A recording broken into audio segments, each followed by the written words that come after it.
What's the motherfucking deal, man? Welcome to the den. Oh man, look, Jack. First, the shout out to Culture. I love clicking this. Let me just double click in its greatness. All right. Welcome to the den, the best conversation on the internet. I'm your host, Ed Honcho. You can catch my personal socials at Ed Honcho HTX on Instagram and Twitter. Hit that like button. Let YouTube know we got some good shit going on here. If you're new, hit that subscribe button. We go live every night at 10 p.m. Sometimes a little bit late. Twitter, Facebook, Instagram, Den Show Live. Easiest way to figure it out. Want to send an email? Send it to denshowlive@gmail.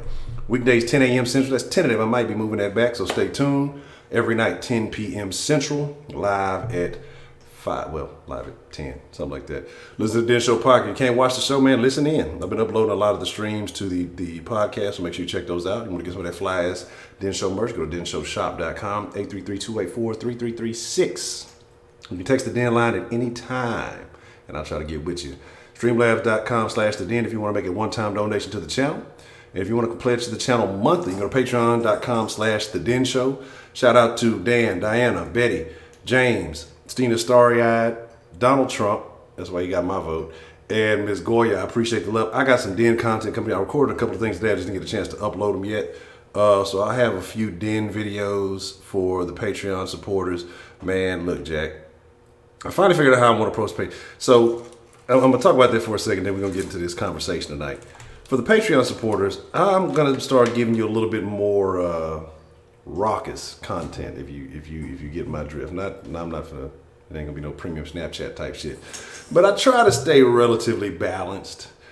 I lean a little bit on occasion, but for the Patreon supporters, I'm going to start giving you. I got some good shit. I kind of finally figured out the lane in which I want to approach that, and yeah, y'all can get some more. I won't say hardcore Honcho, but y'all get a lot more opinionated content. And then, yeah, it'll be a little bit more interesting. Some of the more, I won't say taboo topics, but some of the stuff I come across that you know, using a separate platform, I can share a little bit more. We can talk about some things, and I think it'll be a bit more interesting. So, hey, shout out to the Patreon supporters for sticking with your boy. I got plenty of content coming for y'all. Happy June 27th if you're from H-Town. If you're not from H-Town, well, you just don't know. You know, you ain't on that shit. I ain't got no double cup. But you know what it is. All right, let's get this motherfucking party started. Democratic debates. 2 nights in a row. You know how I go. First, let's see who we got join us before we get into the conversation. We got plenty to talk about. V. Darko came in here stealing before even saying hello. Ain't that? But that's black folks for you.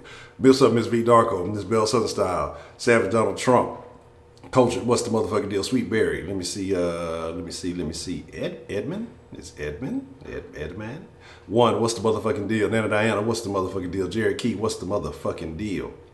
Terrence G. Footballer 503. What's the motherfucking deal? Let me see. Beyond a funny nigga, what's the motherfucker? Yes, Den at 1010. It's your boy Roman. I'm expecting to hear a call from Roman this evening. K Grace, what's the motherfucking deal? Thank you for watching we in the Facebook group. We had a little watch party, so we watched the second debate tonight. Had a nice little chat, chopping it up. It was very interesting. Shout out to AB, shout out to Tenny, shout out to Miss Grace. Let's see. Rashida Reed, what's the motherfucking deal? Master P, what's the motherfucking deal? Ben Jover, what's the motherfucking deal? Jason S, Lil Baby, Shelly Long, Miss Meat, what's the motherfucking deal? Lakers Finest, let's see, Rigo, what's the motherfucking deal? Dusty Nuts, I don't even know. I don't know. I don't even know what to say about that.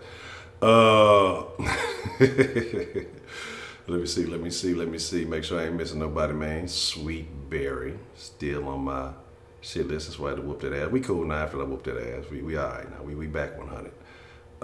Jay Khalif, what's the motherfucking deal? I don't know if Caliph as in California or Khalifa. I don't know. Jay Khalif, what's the motherfucking deal?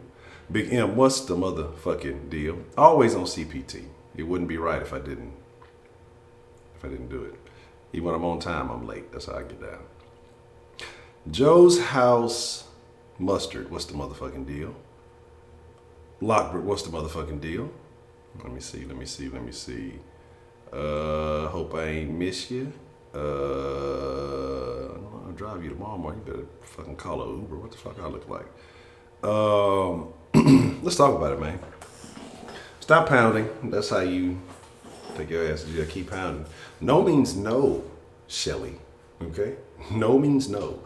Anyway, let's talk about it, man. Democratic debates. Last two nights, well, last night was way more interesting than tonight. You know what I'm saying? Let me be honest, tonight was fucking boring. I was not entertained. I'll tell you who got the win tonight.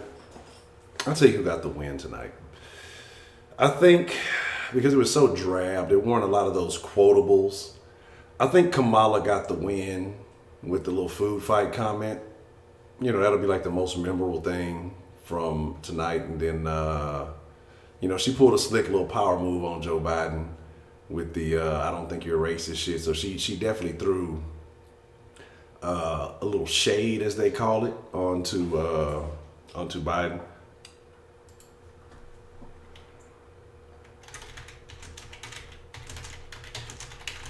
They're trying to stop us.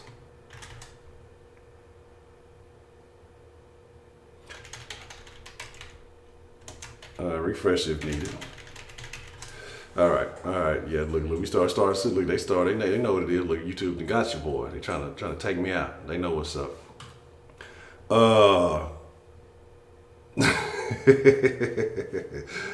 They don't want to see us winning. They don't want to see the Den win, man. They try to stop us. You know, we the livest community on the interwebs, and they don't like it. They trying to stop our shine.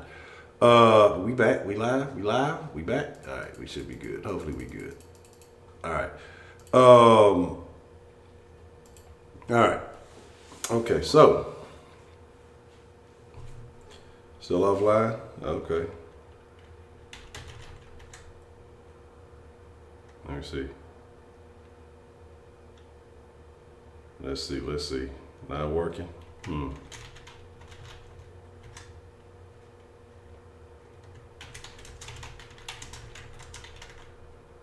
Let me see. All right, let me see. Tough.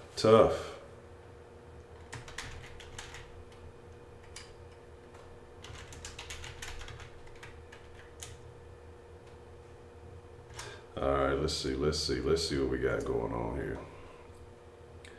Let me pull up. Let me see if I can pull something up. Let me figure what we got going on here.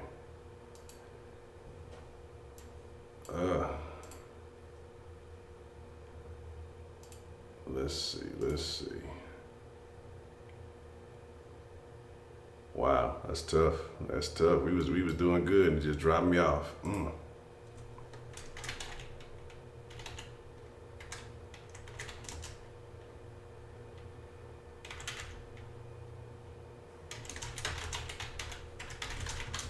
me see.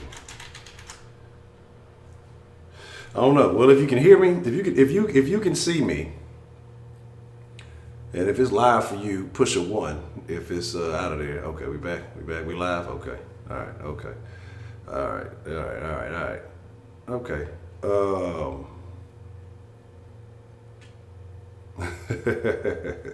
All right, cool. We back live. All right, cool. Damn, what was I talking about? Oh yeah, I was talking about Kamala got the win, and personally, I mean, and not the win is in the fact that she said something valid, but in the fact that people remember those little goofy ass talking points. You know what I'm saying? Heidi ruined it. That's what happened. Heidi came in here and fucked up the stream. But you know, yeah, that's what I say. This is terrible. Yeah, they look. I wouldn't be surprised. They gave a good old manual review. You know, my thing is this, right? She probably that's napping motherfucking Nicole. That's her name now. But here's the deal, right? So very interesting. I think last night, I'm gonna, put it all in one big encompassing thing. Last night was entertaining because of all of the Spanish speaking. I thought I was watching on Univision for a second. But I guess I was wrong. I guess I was wrong. You know, Cory Booker. Poor guy, man. Could you imagine? Oh, that'd be tough. I couldn't even imagine. I could not even imagine that dude being a president. Shout out to Mary. Shout out to Heidi and anybody else I may have missed. I think Jared and DeMarkey. Shout out to DeMarkey. DeMarkey, did y'all notice it got fucked up as soon as DeMarkey came here? DeMarkey, think about it. Think about it, right? Think about it.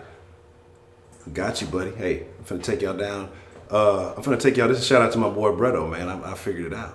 Think about it. DeMarkey. First three letters of DeMarcus, D-E-M. Democrats. As soon as DeMarkey comes in the stream starts fucking up. DeMarkey is a motherfucking undercover agent for the fucking Democrats. I should have fucking knew it. I should have seen it coming. You can't trust light-skinned dudes in the summer. That's why they always in the shadows. I fucking knew it. I fucking knew it. You know. Tough, man. Tough. Anyway, but yeah, all the Spanish speaking last night, I thought that was pretty interesting.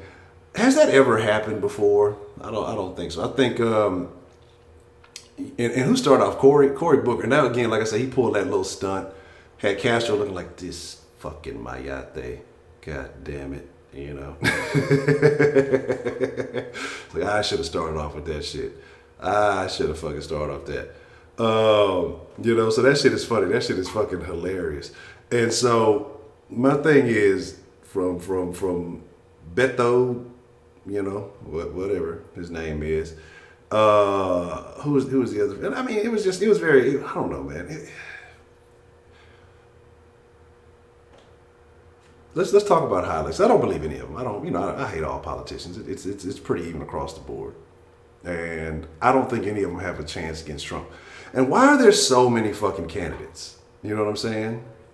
They said that they butchered it. It sounded like it, but I don't even know Spanish that well. I'm all the way out to do it. But it just sounded tough. Like, that doesn't sound like the Mexican I know. But none of them have a chance. And I agree. Like, hey, let's all get some press while we can.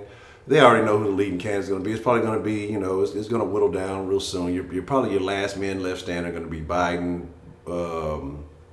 Bernie, fucking Kamala, and I think Booker's going to tough it out. Booker's going to tough it out. Man, that's what I was talking about. We were having a little chat. I was like, oh, nobody's ever going to vote for a motherfucker named Hickenlooper. Like, nobody, period. That's a terrible name. President Hickenlooper.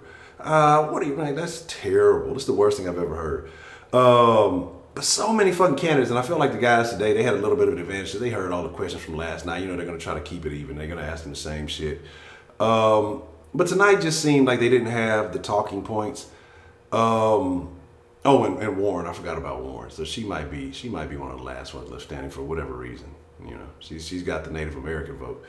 But it's really tough. So imagine this, and I want to know how y'all feel. Do you see any of these motherfuckers that you've seen the last 2 days really being able to hold their own one-on-one on the same stage as Donald Trump? Let's just be realistic. Like, regardless of how you feel, regardless of who you're hoping to win, let's be real. You know what I'm saying? Let's be real. None. Amy, what's the motherfucking deal? None of them. And what I'm saying by that, it's not about talking points. It's not about policy. Donald Trump is ruthless. Like, ruthless. You know what I'm saying? And he is, any mistake that you've ever made in your life, he's going to start at the ankles and just cut you down. Because here's the thing, right? Unique, what's the motherfucking deal? Miss Unique, it's always good to see Miss Unique. Den Lady OG, you know, the only one. There is no other quadruple OG like Miss Unique. Biden don't want to smoke. Biden don't want to smoke because all he's going to talk about is creepy Joe Biden. Trump has the best nicknames. Like, and I'm not a Trump fan. Like, I don't hate the man. I don't have the TDS. I don't hate him. I mean, he's on par with most politicians in my opinion.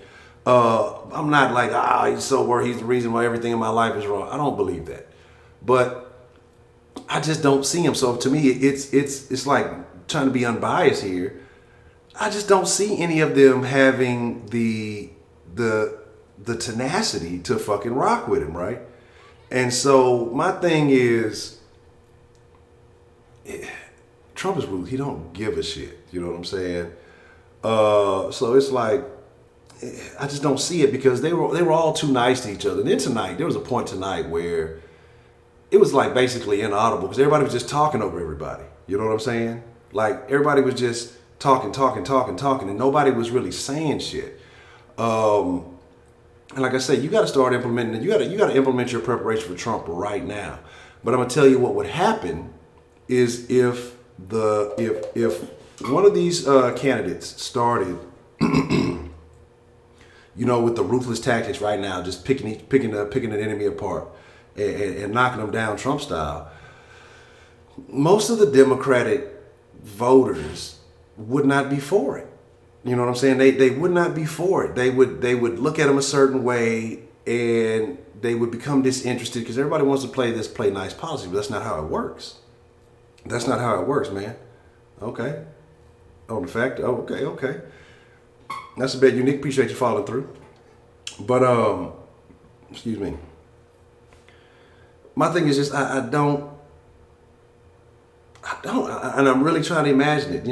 Yang might do a little karate. I don't care what you say. I believe all Asian people know karate. No offense. It's actually a compliment.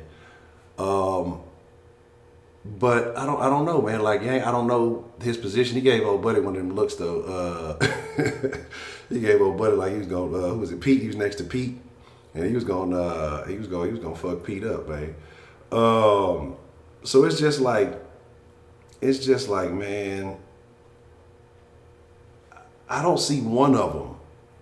I don't see one of them being able to stand apart or stand their ground against Trump. Like I don't see it. I don't think they have. Gal talking about, well, love is gonna win and love is going to prevail. No, the fuck it's not. No, it's not. It's not gonna. Love is not gonna fucking prevail. It's not gonna happen. Like cut that out. You know what I'm saying? Like it's like Bernie wants to go all in. Bernie wants all your money. You know what I'm saying? Let's all be equal. It's just a terrible scene. It's all bad. Everything is bad. All right. So I'm gonna let y'all call in. I'm not gonna hold y'all up because I know y'all got some stuff y'all want to say. So give me just a second. I'm gonna take a quick pause real quick. Then I'm gonna open up the line and I'm gonna just let y'all speak and we will talk about it. Oh no, you don't want a president booty. Oh, but it's trying to hold him. So you didn't do a good enough job. You should have got rid of the police. A lot of fucking no. Before I pause, the most hilarious. Marie Lovey, what's the motherfucker? The most hilarious. Oh my God! Like I almost peed laughing. Okay. I almost peed laughing. Old buddy last night, when he came with that point, well, unlike any other candidate on this fucking panel, oh my God, this shit, I just laughed thinking about it. Unlike any other candidate on this panel, I have to deal with the issue of raising a black son in America. Who's that, de Blasio? When I say I lost my shit, like I lost it. I lost my shit because I think I had it on the phone because I was upstairs. I was in the kitchen or something. I don't know what the fuck I was doing, but I lost my shit. Like I don't have a case on my phone, right? I never drop my phone, and I'm probably saying that I'm probably gonna fuck up and do it sometime soon. But I don't drop my phone. Only time my phone has been dropped when my old lady grabbed my phone for something and she dropped it. Other than that, never dropped my phone. I damn near, like, I could barely keep it. I had to set the phone down on the counter. Like, I lost my shit. I'm talking about that shit was so fucking funny. But hey, let me pause for a second. Then we're going to get right. Give me just un momento, por favor. See, I'm speaking to Espanoli like last night's candidates. I'm pretty sure that was on par with what they were talking about. That fucking Booker had all his fucking shit pre-rehearsed, pre-recorded. Fucking Kamala too. She was waiting for that food fight line. She knew she was gonna use that shit. That shit was locked. in her fucking memory bank. She was so happy to be able to say that. Give me just a second, man. We finna get into some act. This should be a good evening tonight. Give me one moment. This is gonna be good. Just a second.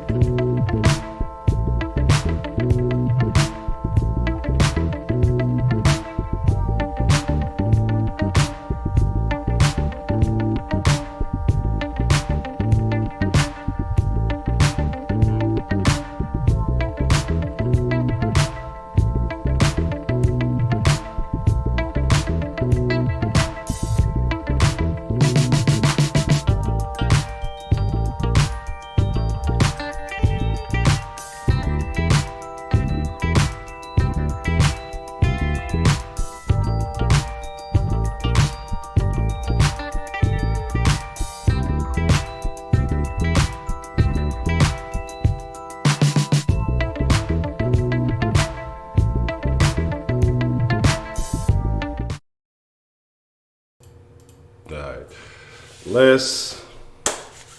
let's get into this, man. Oh man. Oh, there's no question. Like I'm being honest. Like they're gonna have to get like I don't know when the next debates are, but they're definitely gonna have to ramp up the rhetoric. They're gonna have to come a little bit harder than that. That's what she said. I just don't see anybody defeating Trump right now. I mean, they're gonna have to I'm gonna have to see a complete 180 from some of these candidates. Biden, they're gonna have that racism talking point, creepy Joe, all that other shit. That's definitely gonna be that's definitely gonna be a thing. Fuck it, man. Let's open up this line and let's not even waste any more time with it. Let's get into the conversation, man. Like they try to say Trump is the worst thing. Like that's the shit people want to hear. Look, y'all notice how Yang he ain't want to say nothing about China. It's not really China. Look at Russia over there. And those Russians, those are the ones you got to worry about. Uh-oh.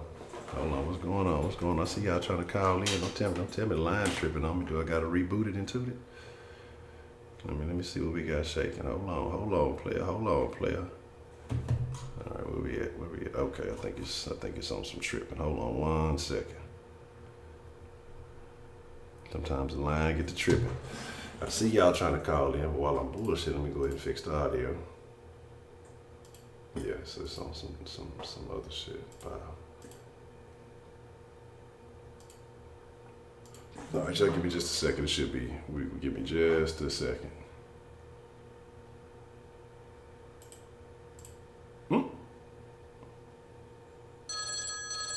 Oh shit, my ears. Turn that down just a little bit. Give me just a second. Sometimes I gotta reset the actual fucking phone to get the line. I don't know why it does that sometimes. But as a matter of fact, let me do this too, just to be on top of it. There we go. All right. The brawl in the hall. I don't know what happened to that.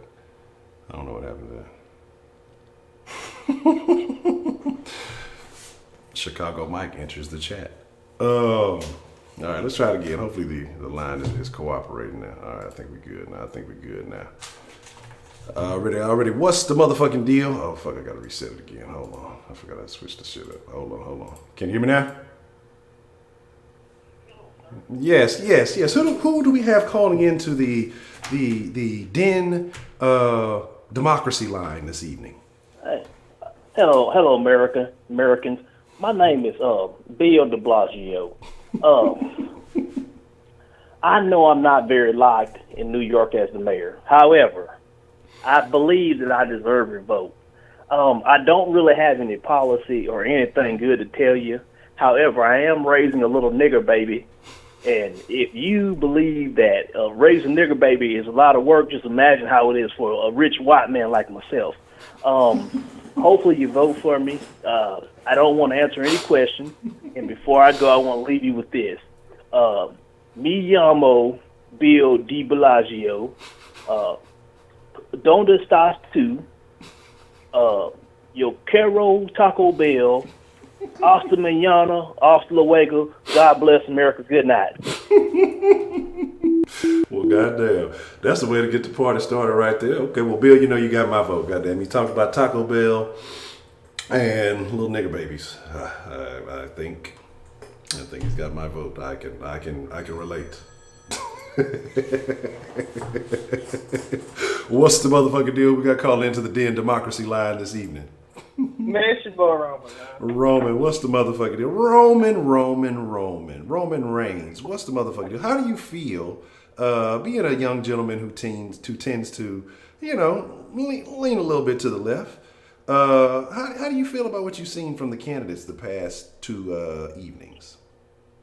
Well, you know, talks for a 16-year-old boy like me, I watched both. That's a total hour. That's a total of 4 hours. I watched both debates, and I can agree with you at one thing. Night one was a lot better. Night one had a lot of funnier shit than night two. And I'll say this, Honcho, I was actually looking forward to night two because you know you hear about Bernie, you hear about Joe, you hear about Kamala, you hear about the front runners. Let's be honest, night two was supposed to be the heavy hitters, you know, the heavyweight, and they flopped. Like, oh my God. I can't say, but damn. De Blasio, actually, I didn't think he did that good, but he held his own at least. Better than I think Joe did. Joe got destroyed. You know, and where they got at Joe's the front runner right now. He's the one who's looking like who might just fight Trump, and they destroyed him. I don't even like Kamala Harris, but she came after his ass tonight. You know what Kamala Harris did a good job of? I'll give her credit. She got the crowd. Now, getting the crowd don't mean you're going to win the election. Shit, goddamn, that's 100 more voters in her pocket. You get what I mean? And we have ignorant people who don't even know her law. She's more of a Republican than she is a Democrat.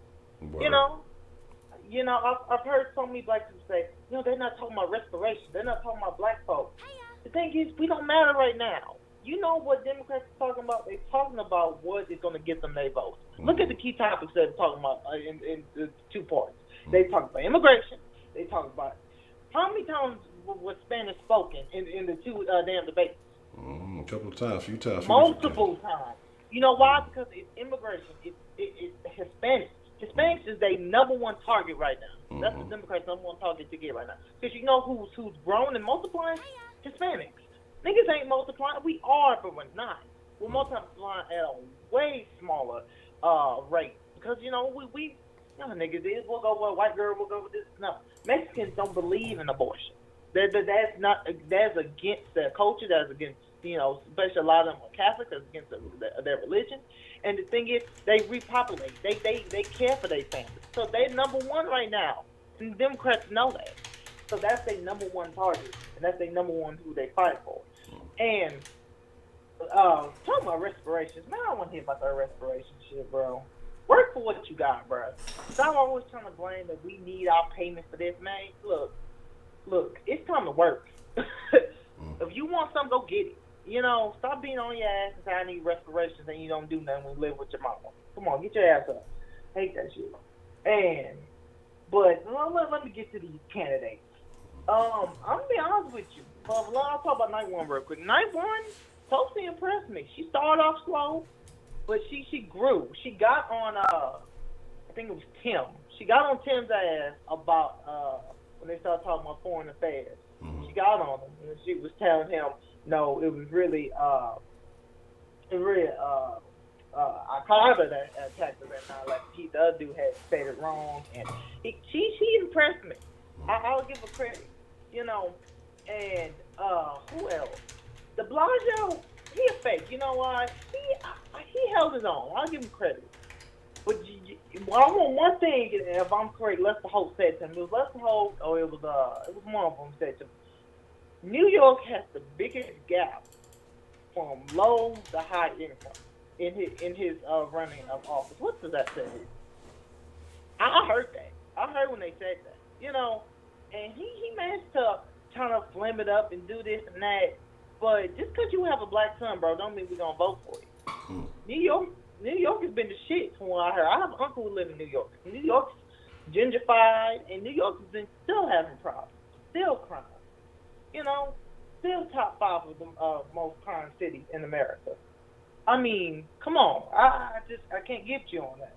Warren, I don't get Elizabeth Warren, Honcho. Number one, I don't know if she's Native American or not. Well, see, the thing is because you don't know how to, you don't understand the proper protocols of the rain dance. You know, if you understood, you know, the rain dance, and you would see that this is just posturing before the real, you know, the real movement starts. You know what I'm saying? And yeah, when it comes to Elizabeth, you still with that. When it comes to Elizabeth, bro, she's trying fake to me, man. I don't see any truth in what she is proposing to give, you know. But only thing I know is Uncle Dick would be proud. That shit was funny. Oh my God! Because that one, I forgot her name. She had said my Uncle Dick, and that shit had became like a whole meme, and that shit was funny. You know? Beto, you know, I think this show Beto's real colors. Beto don't know what the hell he's talking about. You know, I was hearing people saying that when he was running against Ted. Man, the man looked uncomfortable every time he was talking. I mean, shit. It's like every time he's talking, number one, I didn't see really none of them answer the question. Let's be honest, a lot of those questions were yes or no answers. And they went to whole explaining of this. You know, I mean, that's a politician thing, but damn, if you get a yes or no answer, it's a yes or no answer. You know, to where Beto just, man, Beto struggled. He struggled, man. But he spoke Spanish, though. That was not one. But he spoke Spanish. What is that? But he spoke Spanish. Oh, yeah. But, so, I mean, I don't know. Yeah. But, and then we get to night two. Man, Bernie, I thought Bernie was going to break it. Bernie just, I think it shows Bernie real colors, man. When they start to really break down, what was they breaking down to Bernie? When they was really starting to break down, about immigration and all that, man, they broke Bernie. They got him. You know, Bernie is good when it comes to the flashiness and this and that, and when they really start getting to the core details, Bernie kind of got broken down. You know, and I don't know about Bernie. And then with Joe, man, Joe's past is gonna kill him. That's why I think it's gonna hurt Joe. Joe is he's trying to like live off of what he did as vice president for Obama, but the thing is, people bringing up a lot of his past, and the thing is, I don't know how he's gonna get away with that. You get what I mean? Especially with black folks, you know. But with like ignorant black folks, they're gonna still vote for Joe because they don't know about Joe's past, you know. And then Andrew Yang just sound like he is a corporation guru. He that man did not sound like no president. And the $1,000 every year? Come on, bro. You really think the government gonna pay that? How much they gonna tax from that? He's trying to break you off every month, man. What you mean every year? He's trying to give you a rack a month, man. You don't need a rack in your pocket, man. You can't use extra $1,000 in your pocket, man. I mean, I would love a rack, but you really think the government gonna give every nigga a rack? Come on, man. Be realistic with the shit. And then you got that one lady. But we're gonna beat them with love. She was an office man. Get her out. What is she talking about? She drunk. She on her phone because man, I don't know what she talking about. I forgot. Let's be honest with you, Honcho. I don't remember the people that I know because right now a lot of these people, man, I can see them out in 2 months. You got 20 candidates. It's none I'm saying that have a stick to beat Trump. This I am. But what? Somebody like What did you just say? What did you just say, Roman? What? Could you repeat that, please? I say none of them have a really stick to beat Trump. Did you use a derogatory term against Hispanic peoples? What? I didn't say none of them. What? I mean, it sounded like you said the S word. I can't remember what I said. I don't know. Have you been hanging around Breaking Burgers, Braylon? It sound. Oh my God. I think I heard the S word. Don't hit me in that front concept. See, first you were talking about the people speaking Spanish. Now you're dropping S bombs all over the place, and I don't know what's going on, Roman. I don't like where this is turning. But carry on. No. But you still got that. Well, I think think somebody like a Warren, a Joe, a Bernie, they can beat Trump in a debate because they're talkers. You know, especially when they're good in one-on-one debates. With multiple people, they're not good. When it's a one-on-one, I've seen Bernie, I've seen Joe do a pretty good job when it's a one-on-one debate. When them polls, man, you know, they always say, I'm leading him by 10 points, I'm leading him by this point. But I look correctly, Hillary was leading him by what? 50? Something like that, and she lost. So you can't go by what the early projections are going off of. Yes. You don't know. And my last point, before I get off, it's one question they asked. They asked in part 1 and part 2. It was the question about, would you, basically get rid of private health care for a, health care ran by government, government paid. And Bernie raised his hand, Kamala raised his hand in part 2. In part 1, it was Elizabeth and it was Bill de Blasio. You know what the key? That question was they were trying to mislead people with that question. That was a right-winged question. That was a Republican question. You know what it said, Honcho? It said to get rid of private healthcare insurance. It didn't say no, we're just for healthcare for all, and that's what we're going to do. And by doing healthcare for all, it's going to weed out those private healthcare benefits. No. It said get rid of.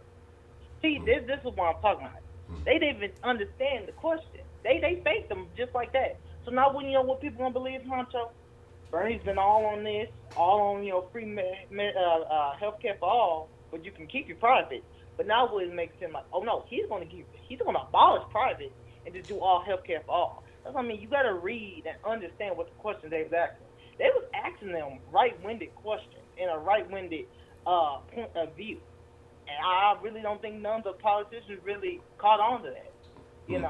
I can watch some videos to caught on to that. When I rewatched them, damn, they did do that. So right now, it's looking, Honcho, man. We don't have more debates, primaries. So, I mean, they got time to fix it. But right now, I'm expecting a Trump 2020 victory. We'll see. That's my call. So who do you think though is going to, as of right now, who do you think is coming out to represent the Democratic Party? Joe. It's gonna be Joe, and it's gonna be Joe because of his name. I mean, when Joe smiled, people was clapping. It's just he has the history. He's loved by the ladies. He's loved by a lot of older black people. Shit, my grandmother. And I think the ignorance of not learning his policies will get you. And I think he's the front runner. Him and Bernie will battle. That's the two. Elizabeth Warren, she gonna be in there. Everybody else will fall to the wayside. Elizabeth Warren, she has the name too.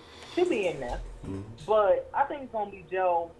And how am I seeing?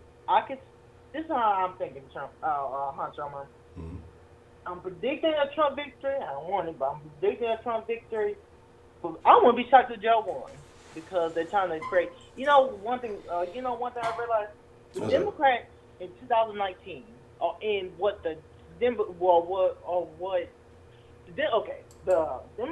in 2019 are what the Republicans was in 2015-16. You remember when there was a bunch of Republican candidates and the Republican debates were funny?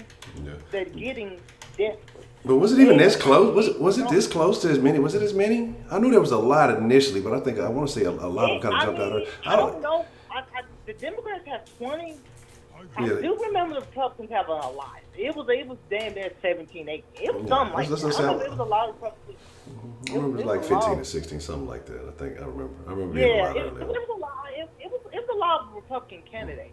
But what I mean by this, I think it's they're in desperate mode. They're trying their best. They're trying the most, like how the Republicans did their most right-winded way. The Democrats are trying their most left-winded way to get Trump out of office. You see what the Democrats did? They blamed Trump for damn near every issue. Like how the Republicans did in 2016, 2015, 2014, 2015 when they blamed Obama for damn near every issue. Yeah. Both of them do. They always blame the president, especially if it's not their party, for all the issues. So in the end, the Republicans end up winning because they got Trump in office. Let's see the Democrats. Let's see if time can repeat itself. Well, we'll see, man. I've been on this line for too long, man. It's your boy Roman, man. I'm out. All right, Roman, man, appreciate you calling in. Man, anytime. Already. I don't care what anybody said. Roman used a racial epithet towards my Hispanic brethren twice. I heard it. I know y'all heard it. Roman is a racist. No, fuck. Let me stop. Roman, look, hold on. Let's find out if Roman is a racist. Yeah, man. Charlene, what's the motherfucking deal? Compton Conservative, what's the motherfucking deal? Glad y'all could join us this evening. Desolate AK, what's the motherfucking deal? Man, look, man. Cardiac, what's the motherfucking deal? Roman, you said the S word. Okay, I heard it. Wise, what's the motherfucking deal? I'm telling you, I heard the S word. I want to know if anybody heard anything tonight or the night previous that really addressed an issue. Like, was there something that really felt like, okay, this person has a plan. This person has a legitimate plan to do something. If this person has a legitimate plan to combat Trump, or do you think that there's so many candidates out there that they're trying to be cautious about what they say? Because I heard a lot of yeah, I agree with this person, but you know, then they might throw a little caveat on there. Didn't really care too much with when they asked Kamala about gun control. She sounded like she had no plan. Oh, I'll make Congress come up with a plan. Yeah, and if they don't come up with a plan, then I'll come up with a plan in the first 100 days. And make everybody sell their assault rifles and all of that stuff. Like, I'm like, yeah, I mean, the Spanish vote has surpassed the black vote. In 2020, it will be official. 2020, 2021, I think they're supposed to say that's when it's supposed to be official. Like, that's why they're catering. So all of this reparations talk that you've been hearing up until then, did y'all hear the word reparations once in the 2 days? I've heard about, you know, black issues and, you know, black women and having control of their body. And I heard a little bit of identity politics. I heard about, you know, violence and stuff like that. But I heard absolutely nothing. I heard nothing about them reparations they've been telling y'all about for so long. Now, we don't want to talk about this tonight. We'll talk about this once I need that vote. You know what I'm saying? Let me figure it out. So that's all I'm saying, man. That's the craziness. That's the craziness. Like, no real connection. And that's how I felt. Yeah, that's why I say I felt like tonight Kamala probably won the night because she threw that little food fight. They want to tell us, they don't want to see us food fighting. They want to know how we can put food on the table. I'm telling you, she wanted to use that shit so bad. Yeah, they look. Hey, well, look, if they do come get me, like my videos. But all I'm saying, okay, bet I would definitely love to hear it. But that's what I'm saying. It's just like I heard nothing that really rocked. And like I said, Kamala pulled a little power move when she, I don't think you're racist, but you stood up for this. And there was a little girl who got busted. And that little girl was me. Kamala, if you don't sit your motherfucking ass down, talking about, they're separating all these families. How many families you were separating with your school policies as far as, motherfuckers wasn't showing up? I remember telling a story about a mom. She was working a bunch of jobs and the kids was having issues going to school and stuff like that. She was about to take the fucking mama to jail. Like shit. She was homeless and working 2 jobs. And so it was an issue with the kids at school and stuff like that. Like, come on, man. Like, let's stop the nonsense. Yeah, that's the one who said she was smoking weed to Snoop Dogg and Tupac back in the 80s. She had the pre-release. She had the pre-release album. She was at the listening party before Pac and Snoop was at the listening party. She was on some shit. You know what I'm saying? So that was a whole different ball game. She was ahead of the game. What's the motherfucking deal? Who do we have calling in to the Democracy Den this evening?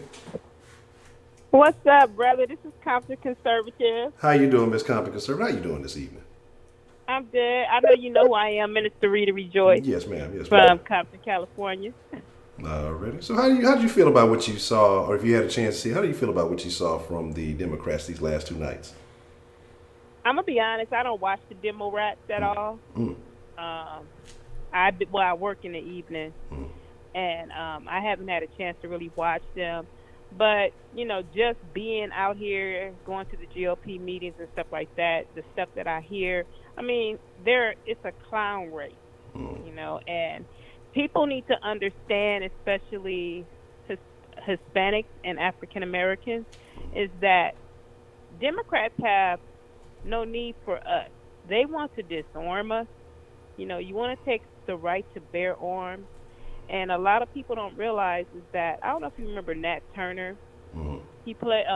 It was a movie about him, about the birth of a nation. mm, And in this true story, he was a slave as a child, but they taught him about the Bible and everything. But as he got older, he started going to different plantations, and he found out that they were misusing the Bible for their selfish gain, for them to look like, their God.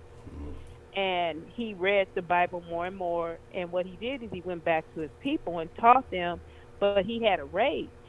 So his rage was, let's go after these slave owners and kill them. mm, And when he went after them, they didn't have guns.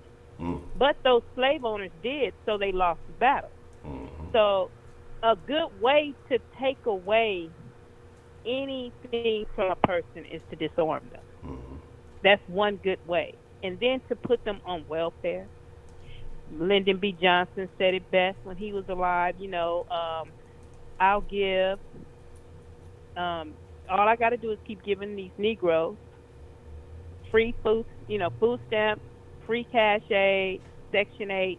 As long as they keep the Negro man out of the household, they'll be able to keep their free benefits. And that's just like the Democratic Party today. The Democratic Party today, they don't even like us no more because they have no use for us. Why do you think here in California, look at the things that we're going through here in California. We have poverty all over in Compton, Watts, Los Angeles. A lot of black people do not own businesses, but you have a lot of illegal immigrants that come here. They own businesses. But you go to Mexico, you cannot even own a house there, let alone a business. So today, a lot of people just need to wake up and understand that Trump is not politically correct. He's a businessman. I'm not politically correct, and I'm not trying to be. right. But I'd rather have a president that's going to do exactly what he says he's going to do. I don't care about how he talks. That doesn't bother me because you can have someone that's talking politically correct and making all kind of mistakes, and they really don't care. Okay. Now, are you familiar with some of the things that Kamala had going on in California? Yes, I've heard some good. I've heard some bad. I know that she's had, in the past, she did some good with the housing market. The bad part is she was part of keeping black men and women in jail. She was against the bill, the Second Chance Act. I think I was sharing that with you about the invitation when I went to the White House a couple of weeks ago, and they talked about what's her name? Kim Kardashian was there. Yeah. And they were talking about the 17 men that got out under her. Kim Kardashian helped out and stuff. And we know that we have a lot of black women as well, and men that are behind the closed doors that you will never see because those are the people that do the work, the footwork. But they are just like me. Yeah. They are well representative for her and other people that are getting these people out of jail. But Kamala Harris was against it. She was one of the ones that were against black and Hispanics getting out of jail.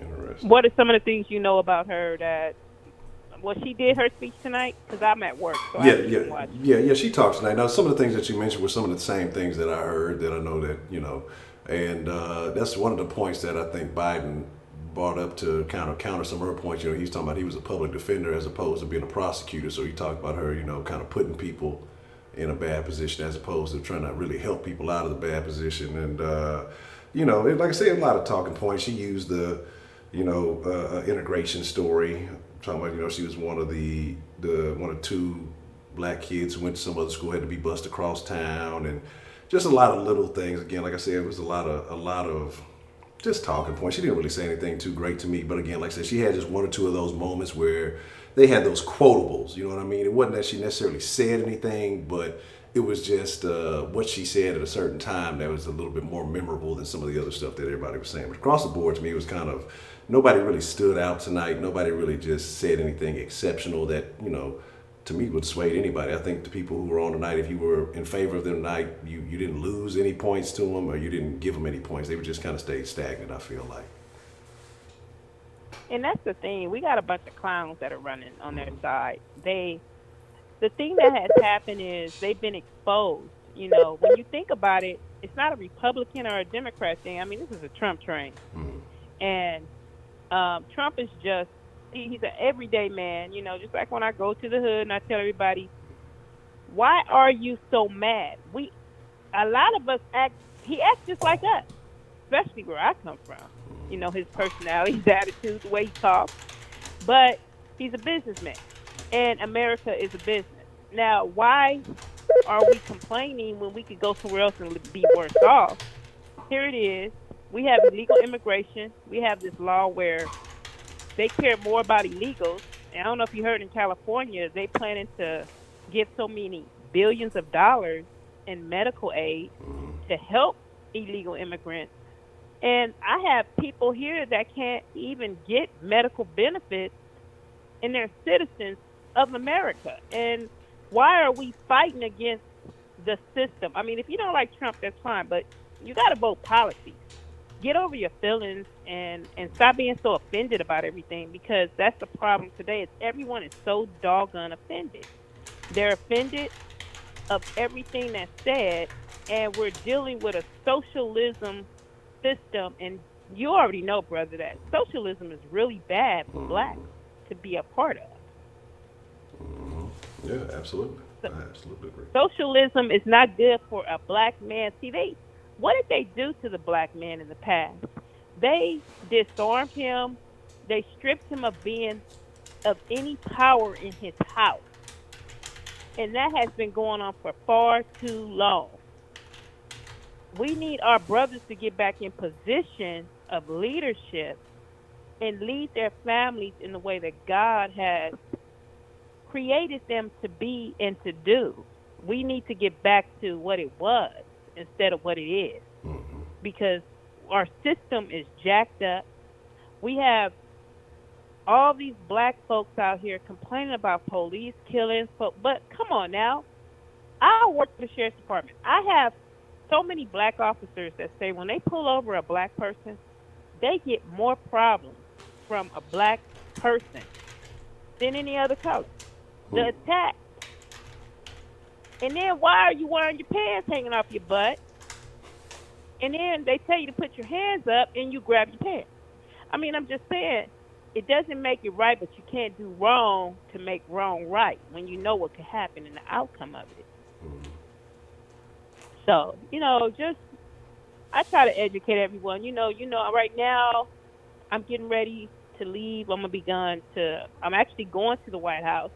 I'm happy. I'm going to get your information, brother, because I want to send you some pictures, but I know it won't be many of us out there, but I'm really honored to be at the White House for the celebration for the 4th of July. He's going to talk a lot about his 2020 entrance and going back out, and I will be at the Big More rally. If you are able to go, let me know. There's also a campaign that we're working on with Tony X and a few other brothers, Brandon Tatum. with the White House to get some ex-gangbangers and some black men, just to go to the White House and just talk to Trump about some different things. That can make the hood great again. That's my thing. Make the hood great again. Hey, why not? Because I remember when the hood was great. Okay. Well, yeah, like I say, just definitely get in touch. Like I said, I don't know if you still have my email. If not, I can, like I said, I can get in touch with you one way or another. I'd like to get that information from you. Okay. And yeah, I would like for you to, come on board, when you get the opportunity. And if you do, hey, let them pay for the trip. Meet at the Trump Towers. I'm telling you, we have a good time up there. It'd be a whole bunch of us, man. In February, we had the whole White House black. It was so many black folks in there, young black folks.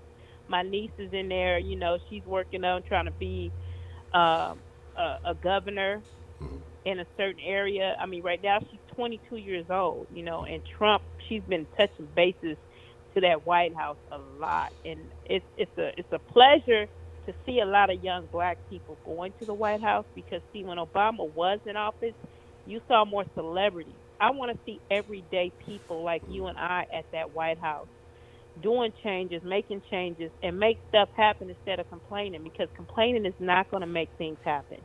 Yeah, I agree. I definitely agree with that. It's going to take some action. And I will be in touch, brother.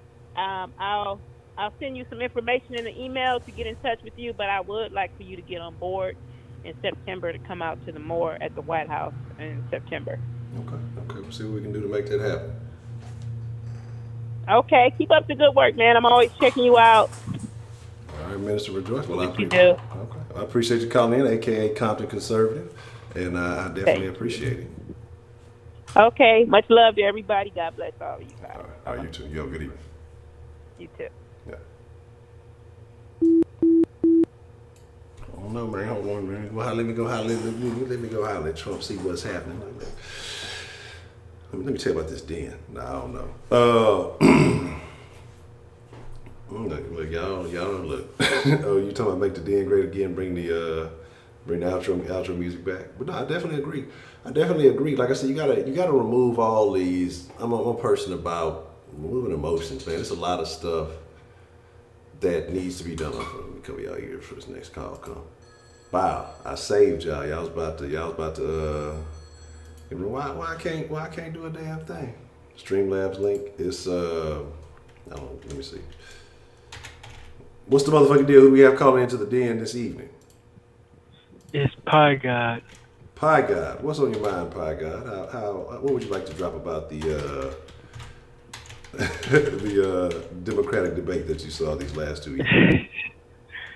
Yeah, it was funny. I feel like now that they got their new base, they left black people behind. They all, especially the first day, they all on there speaking Spanish and stuff. One guy talking about his raised for 21 years, his black kids and stuff like that. It's a clown show on there. It's a whole clown show, and they're not answering the direct questions. They're talking about this open borders. They all want open borders, like some of them, but most of them want open borders, and they're not talking about giving citizen stuff free first. They're talking about giving illegal stuff free. Yeah. I find it just weird. I'm not with that. Man, did you see that? I did notice that they were seem to be very adamant. Shout out to Dan Strong. Said these candidates damn near guarantee Trump another 4 years. Black people should never trust this party. It's too late now, and I agree. It's tough. But it was very interesting to me because it seemed like they were adamant, very very adamant about giving the illegals. They were like when they were talking about would you deport them? Oh no, I wouldn't deport them. I wouldn't do this. I would do. But again, you never heard those issues that impacted people who were already here. You know what I mean? And I found that very strange. It's also because the Hispanic population is going to be, or if not already, because the Caucasian population is on the decline in the United States. And we already know the African American one is, and the biggest growing population is the Asian and the Hispanic population. So they want those that Hispanic vote. They found a new base. It's always been bigger than the Hispanic population. It's always been bigger, and you have all these illegals coming across the border, and they're incentivizing them to come here. Like, well, all the things that they're doing is they're incentivizing. They blame Trump. Like, no, it's because of your incentives. That is what makes people come here. Like, I don't know what they're doing. They're just incentivizing more people to come here. Like, I'm fine if you come here legally, but like one of my friends from the UK, he's having trouble coming here. He's like, I'm doing all the legal stuff. I might as well just come and try to come here illegal, really, because they're talking about Syrians are traveling down to the Mexican border and coming through there. So now you're having anyone coming through the Mexican from down from Mexico from the border. So Yeah, man, I just saw they actually found two. I don't know if I can't remember if they were jihadists or ISIS folks, some who were affiliated with ISIS, like actually trying to join in one of those trains that's on the way, and they caught the two of them, and I think in was it Venezuela or somewhere like that. I forgot where they said it was. I saw it right before the debate started, but yeah, it's a lot of crazy shit going on, and people just want to bring them in. Well, how do you feel about that? So they mentioned about it being a civil penalty instead of being a criminal penalty if a person is found in guns. How do you think that should be handled? that's what like a lot of these far left people are talking about just criminal from in general. Like once you start changing things from a criminal penalty, people are gonna like how our society is. Like think about when alcohol was illegal and it's still legal now. More people do it now. Like it's not it's like certain things don't change if it's legal or not legal. If someone, especially if someone's in a bad country and they want to come here and they see there's no repercussions at all, then they're definitely going to come here at a higher rate than when it's actually illegal. They're already risking their lives, so they're just probably going to start building them transportation to come here. That's the next thing. Damn. That's. There was some good people that was saying some good points. Like the lady was talking that was saying tackle the issues before healthcare, before we implement these systems. Because I think a lot of things we get from, like she said, from our foods and stuff like that, which is true. We have a lot of people that don't like high schools that don't force people to exercise or teach people about PE or have them participate in PE. You think about when you get out of high school, how many people go cold turkey on exercise if they weren't into sports? Like these people think they could just diet and not exercise too. What happens when you don't move your joints, your bones, your body? These are things that you need to do, and a lot of people complain about a lot of things like it's expensive to buy food. I tell people about meal prepping all the time. They don't use these in these studies about meal prepping. It's not expensive to buy rice. What do they give these poor countries? Rice. Rice is cheap. That's your carb. Chicken is cheap. It doesn't have to be from Whole Foods because they use Whole Foods. They strategically put these in these places. No, they do not. It's like if a Lamborghini is going to be in a certain type of area because it's an expensive item. Yeah. People use this excuse because if you buy a whole bunch of chips and you buy a bag of spinach, there's no nutritional value to the chips versus the spinach. Even though the spinach you can get for $2 for a 10-ounce bag of spinach, you get a family-sized bag of chips, you're going to eat that in one sitting or something, and then you're just out of your money and no nutritional value at all. I agree.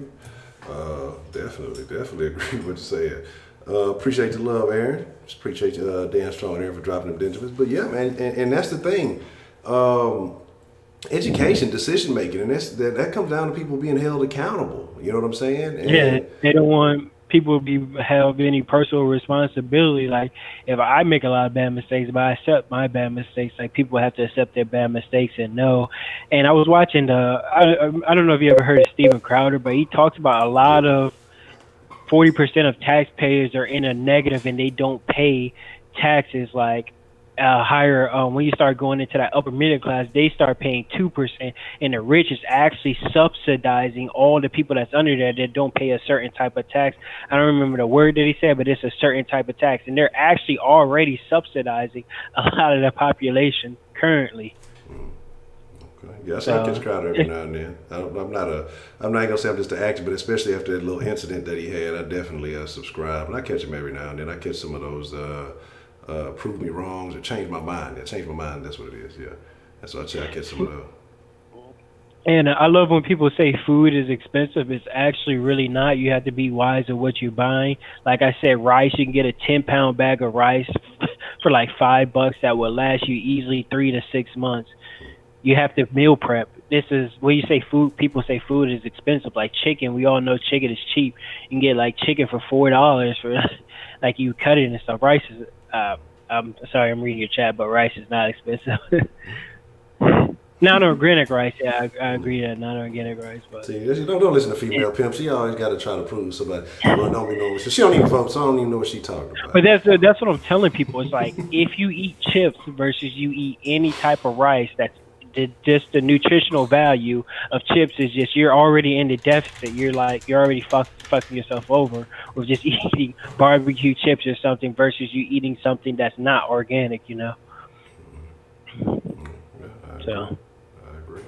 I agree. I That's, mean, that's just facts. Though. I mean, that's what it is. And again, a lot of the problems I think that we have in this country too come from, I say in America there's not real poverty. And people be like, well, what do you mean there are poor people? But what I'm saying is look at some of these other countries where these people are escaping from. That's real poverty. When you are in America, you can live in a city and, one block be poor and then, next block be doing all right for themselves, and a couple of blocks down the road, might see some nice homes and people doing well for themselves.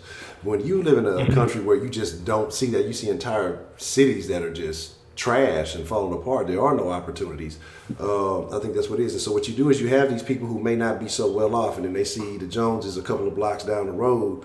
Well, they want to feel kind of like the Joneses too. They don't know what the Joneses did to get there, but so they're gonna buy. When they get a little money, they're gonna overspend on a car that they can't really afford. They're gonna overspend on some shoes or some things to feel like they are a part of everything else that's going on. And I think there's a lot of bad decisions that are made, and that's part of the reason why a lot of folks are in the situations that they're in. But people don't want to own up to that. People want to blame everything else for the reason they're in that situation. I think people made more decisions, smarter fiscal decisions. I don't think they would be as big of a problem, but they want to blame a lot of the government and stuff for that. yes, I believe that too. They want to blame a lot of the government. They were just bringing up a lot of weird stuff, and they were all over the place during this debate. So much crazy, especially when they started speaking Spanish. That made me cringe. I felt like they were being racist as hell with the Spanish stuff. I was like, what are they doing? I was just like, oh my goodness. I'm surprised I think one guy tried today, like on this the second day, but I can't remember. I don't think it was more than that. I think he said like three things in Spanish, like mostly everybody else didn't. And I like when like you seen, I don't know, I think it was the first day when the guys, it was the one guy was like, yeah, I'm the only one that put in something for abortion. Then the woman's like, well, she said whatever, but she basically said I'm a woman, so I do more to you, whatever you do ever could possibly do. I thought that was funny every time they do that. It's like, yeah, that's a yikes. Yeah, that's tough. That's tough. Yeah, I remember that, Rigo. I do remember that. But yeah, that's what I'm saying. It was a lot of little snippy shit. But like I say, we'll see what happens. I think when it starts clamping down a little bit, and they got to start really jostling for position. Hopefully they ramp it up a little bit. Because when I saw these last 2 nights, it seemed too passive. I don't think anybody was really making their presence felt any more than anybody else. I think if anybody from the 2 nights that probably got the biggest boost from where they were, it was probably Tulsi, because people really started looking into her and seeing what she was about. And to me, that says that a lot of people aren't trying to be really far left. That tells me maybe more people are interested in maybe more moderate policies, as opposed to some of this shit that some of these other people are bringing, a lot of this socialism and shit that they're talking about. Yep. Yep. I'm not really with the socialism that they're talking about and all that. I'm trying to remember what else they said today, because it was like a lot of crazy stuff between today and yesterday. But yeah, it's a lot of just people. We can also do a lot of these things now, especially when they talk about poverty and stuff like that. Especially goes back to the food thing. We have our own space of land, and we can make crops and then give out food and stuff like that. We give to other countries currently. We don't charge them for this. I'm pretty sure these foods. And besides just rice, you can feed people with potatoes, different starches. different things, vegetables. Like we get the seeds back from what we plant, so there's no problem with that. You just have to be careful with the how you maintain the soil and stuff like that. So I don't know what we're doing in that no one's talking about that to tackle that, but it was just a clown show to me. Yeah, I agree. I agree. There's a lot of tomfoolery going on. So, in your opinion, who do you think is going who's going to end up being the front runner for the Democrats? I don't know. Either Joe Biden, Bernie, Elizabeth Warren, and I would say Kamala after that. I think Kamala's getting a lot of cheers because she's just a black woman. I think she's getting a lot of cheers because she's a black woman. They were cheering her a lot today, a lot. Okay. Yeah, so you think it's just going to be the main names that it's always kind of been they've kind of been putting out there is going to be one of those. That's gonna Main take. names, main name. They're trying to throw Joe Biden under the bus, but I don't know if it worked too effectively. And Bernie was kind of quiet. Yang, Yang Right. was up out of there. He tried to slip in at UBI. He tried to slip in at the end. I was just like, come on, man. Yeah, you ain't down Yang, with the Yang gang gang, tried. man. No, no. Actually, what didn't one of them? I thought it funny because one of them talked about the gangs that running up our city. I was like, whoa, don't talk about gangs. Yang got his own gang, man. Yeah, Don't gang. disrespect gang out there. They trying to get that check, So man. What you mean? uh, I'm not with that. I think we need I think stuff like that drops people's drive to do things. Like when you start, even if me, everybody has that limit. You start giving people free stuff, like start getting lazy. Yeah. As people start getting lazy, it's like I don't know how they're gonna handle that automation. That we do need to be talking about automation, because that's gonna kick a lot of low skilled workers out of here, out of the jobs. There's not gonna be a lot of jobs when automation starts really kicking in. Yeah. I don't think there's a solution to that. We're gonna all be like the Hunger Games or something, working in one factory. Yeah, that's So tough. That's tough, and that's the crazy thing. That's the crazy thing. That's a good point out there, Sean brought up. Did you find it funny that no one really, we've been hearing a lot of talk of reparations up into the debate that nobody really mentioned that tonight. Do you find man, that I don't funny? want to hear. I don't want them to talk about no. I don't need no reparations, man. Because like I was watching. Did you? I don't know if you watched that clips when they had like the actual like Congress meeting about Yeah, reparations, yeah. With Coleman Hughes and and a couple of those other dudes. and Yeah, then yeah, and they booed that one, the black guy, yeah. because he was saying some good points. Like, who do you? Maybe you're not even like a descendant. Like, maybe someone came over during that time. And how would you tell who you're gonna charge? Like just get over it. It happened, man. I don't think about that shit. Like, people think negative too much. It's just like get over it. Like, you don't know anyone immediately affected by it right now. It's done with, man. It's done for. And they say it like because they bring up historical facts, because other countries that still in slavery does not, because they bring like, well, you made economic gain off of slavery. No, we actually started making our advances in our culture, and America started getting better after we freed people from slavery. Instead of like, because you have slavery still in Africa, you have slavery in other places, and look at those places; they're not doing well. Slavery doesn't help economies. Okay. Okay. I agree. I agree. Yeah, Coleman Hughes was the one that they ended up booing, and then there was an ex-football player who had some stuff, who had some interesting things to say. And again, but people, because those stories aren't prevalent, or those aren't the stories that are pushed to the forefront of the media, people don't want to hear that. They're not too keen on that. But I find it very interesting that whole conversation didn't come up after all this talk The over first the last few days. the first slave owner was a black man. Yeah, Anthony And Johnson. yeah, and they always talk about your injustice. Everybody's done injustices. It's just like who has the more technological advances, then they're gonna take over the next person. That's how it always happens. These person had better ships. They won the fight. Now you're fucked with. They took over your land. It just happens like that. That's how it always happens. It's like Africans sold other Africans into slavery, and they probably did other stuff to other people. Like everybody's did something bad. Vikings, Romans, like everybody. Like So you like not worry about all that stuff. Like you can handle current stuff now, and then it's like okay, stop all that. But people need to stop worrying about fucking slavery. Okay. All right. I agree with you. I agree with you. Probably got anything else you'd like to add? That's pretty much it. Okay. Well, I appreciate your call, man. You dropped some very valid points, man. Hope to hear from you again soon. All right. All right. What's the website? If they don't got the land, they settle for the brand. Hold on. Let me readjust the forehead. You know, let me tone down the shine.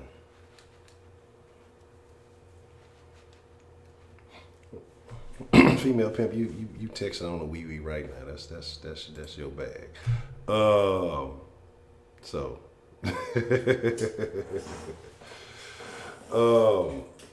very interesting, very interesting, very interesting. But here's my thing. Here's my thing about it.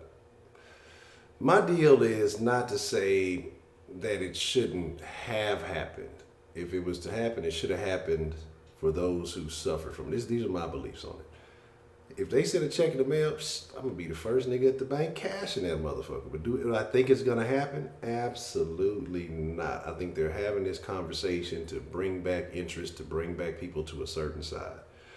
But what Coleman Hughes said was very interesting, and you know he was talking about the people who were actually directly impacted by it. I wouldn't be opposed to those who may have suffered under Jim Crow laws and things like that having that opportunity, you know, getting that. But you know, a lot of people suffer for us to be in the position that we're in now. What's the motherfucker deal? Who we got calling into the den this evening? Yo, this is Big M. Big M. What's the motherfucking deal? What's on your mind tonight, Big M? Man, I've been listening to the stream all night. Been hearing the reparations talk. And I was just curious to hear your take on whether affirmative action is a form of reparation in our country's history. Affirmative action, I don't necessarily think so, because I think a lot more people benefited off that outside of just black people, because it benefited, you know, women benefited quite well off it, not just black women, white women also. A lot of other people did. So I wouldn't necessarily say that that was a form of reparation. Did it help reposition things? Absolutely. But I don't look at it necessarily on the same par as a reparation. So what do you feel like the biggest problem in our country equality-wise is? Like, I feel like the biggest inequity is opportunity, not necessarily income. Like, I'm a minority as well. I'm Mexican, and the biggest problem isn't necessarily that the white people in our country are richer than us. It's that you have less opportunity to succeed as a minority when it comes to schooling and opening businesses and so on and so forth. And I don't see reparations like $500 a month or $1,000 a month changing that narrative at all. I think that it's a situation where the only win that I see is, and I know a lot of people are against it, but this is my thoughts, is you just have to improve your own personal situation. And by that, that's education and creating opportunities for you and like-minded folks. When you try to enact some type of sweeping deal, I don't think it's going to have that overall benefit that we're hoping for. You know, like, I think if, let's say, everybody were to get these reparation checks, I'm going to be honest with you, certain people who are already smart with their money, people who are already in a decent position, and a couple people who might not be, may come up and end up better off, depending on what the amount is. But this is something that I'm firm about why I say education is important, because that being financial education too, is because if you have no understanding of anything, you get a lump sum of money. And we see it time and time again with all kind of people who've gotten injury settlements, to who've got won the lottery, to whatever other reasons. Even a lot of these people go to school to get a little, you know, a couple of $1,000s in, you know, grant money or whatever else it may be. You blow it. As soon as you get it, you blow it. And that's what happens. And so, I mean, what good is the money if you're going to go and give it back to the people you're complaining are oppressing you, or you're complaining that are holding you down? Because let's be honest, I'm gonna be straight up with you. You give a bunch of niggas money, and I'm not saying everybody's niggas or whatever it is, but I'm just telling you, a majority of people, what they're gonna do is that energy from when that money hits that bank account, that direct deposit or paper check, when you get that cash in hand, whatever, you finna go run to some fancy ass store. You finna go run to whomever, wherever, whatever, and blow your money on a bunch of shit, or you gonna do like motherfuckers when they get that income tax return, go buy a car, had that bitch for 2 or 3 months, and then can't pay the payments on it. Like, that's my problem. Without the proper education, that's not gonna become generational wealth. It's not gonna become something that trickles down to your family or anything like that. And so my thing is, one, with education, you can build your own. I mean, you can create your own on your own, and if that comes, then that's a bonus, and then you can add that to your nest egg or whatever you want to call it. But if people just came out and gave everybody a lump sum of money, it's gonna be gold, Gucci, Louis, all these people. Their pockets are gonna get much fatter, much faster, because everybody's gonna go run to go floss and show how much money they got now, because they think that these are symbols of wealth. And that they made it. And those same people who are doing bad are going to be doing bad in 2 or 3 months. The people who are already smart with their money, well, they're going to be just as well off as they were, if not, even better off. I mean, and like I say again, I'm not against it. I just think the likelihood of that happening is slim to none. I think it's just a talking point to grab people's interest and try to have them looking in a particular direction, around election season. Because I find it funny that this conversation hasn't come up for quite some time. I agree 100%. And that's why, to me, in America, the number one problem that we have, in my opinion, is taking men out of the household. Mm-hmm. Like, I feel like a father is staying in the house, which has plagued the minority community for years. And it's become a cultural thing in our community that men don't stick around and raise their children like we should. And it's not all men's fault. I mean, there's crazy women in the minority community as well that run off their men. But the biggest problem is not keeping a family unit together and teaching your children, like you said, financial education, teaching your children just basic, like, life skills gets thrown out the window. You have a single mom who has to work 5 days a week to buy their kid McDonald's on the way home, that is being raised by some stranger who can care less and has nothing invested in whether that kid grows up to be a productive member of society or not. We as a community need to change our culture to make sure that we raise our children in the correct way to get them into a better life situation. And I honestly feel like, and this is just my personal perspective, that is the Hispanic community has a better foundation for it. Because to me, from what I see from a lot of Hispanic communities, they come together, they look out for each other, they work with each other, they build, they support. Now, I know there's still a lot of the same problems as far as the family structure. I've seen some of that, but there are a lot of good fathers. There are a lot of Hispanics who put that La Raza, that brown pride, that family first. You know what I'm saying? But I feel like in the Black community, I think we're even further behind that situation. I saw somebody said it would take a lot of coming together. But let's think about it. Like, we can't go to the club together. So I mean, you think we gonna get our money right? It's like, I mean, that's what I'm saying. It's like what is it gonna take to come together? Because ultimately, that's what you would want. But I'm a firm believer in being realistic at this time. Certain people have to separate themselves from other people. If you know your people ain't gonna do right and they're not gonna do this, you have to find like-minded individuals who have the same goals in mind, who want to make the same type of progression, and that's who you got to stick with. That's who you got to build with, and that's who you have to grow with. It's an unfortunate thing to say, but but that's how I feel, man. It's fucked up. It sounds fucked up. It really does, and I hate saying it, but in reality, it is what it is, because it's people who look just like you that don't want the same things that you want, and it just is what it is. You know what I'm saying? So. I think it's really tough. I really think it's tough. And that's why I think, like, reparations and the government getting involved in family matters or in, like, raising children or whatever, it's not going to do anything. You can put as much money as you want into the hands of any minority, and it's not going to change their morality or their sense of community. It's not going to improve that community's situation. The only thing that's going to improve that is for us to hold each other responsible. If you see I mean, it's okay for somebody to look at somebody and be like, you're a bad dad. You need to be a better father. Or you're a bad mother. You need to be a better mother. Like, everybody just pretends like it's okay to be a bad person in today's world and not hold anybody accountable for their responsibility. Like, a man's job isn't just to pay a woman to raise his child. It's to teach his child. Yeah. And I would say you were right about the Hispanic community if you were looking at us like 20, 25 years ago, that we supported each other and all that. But I think it's definitely been lost in our youth.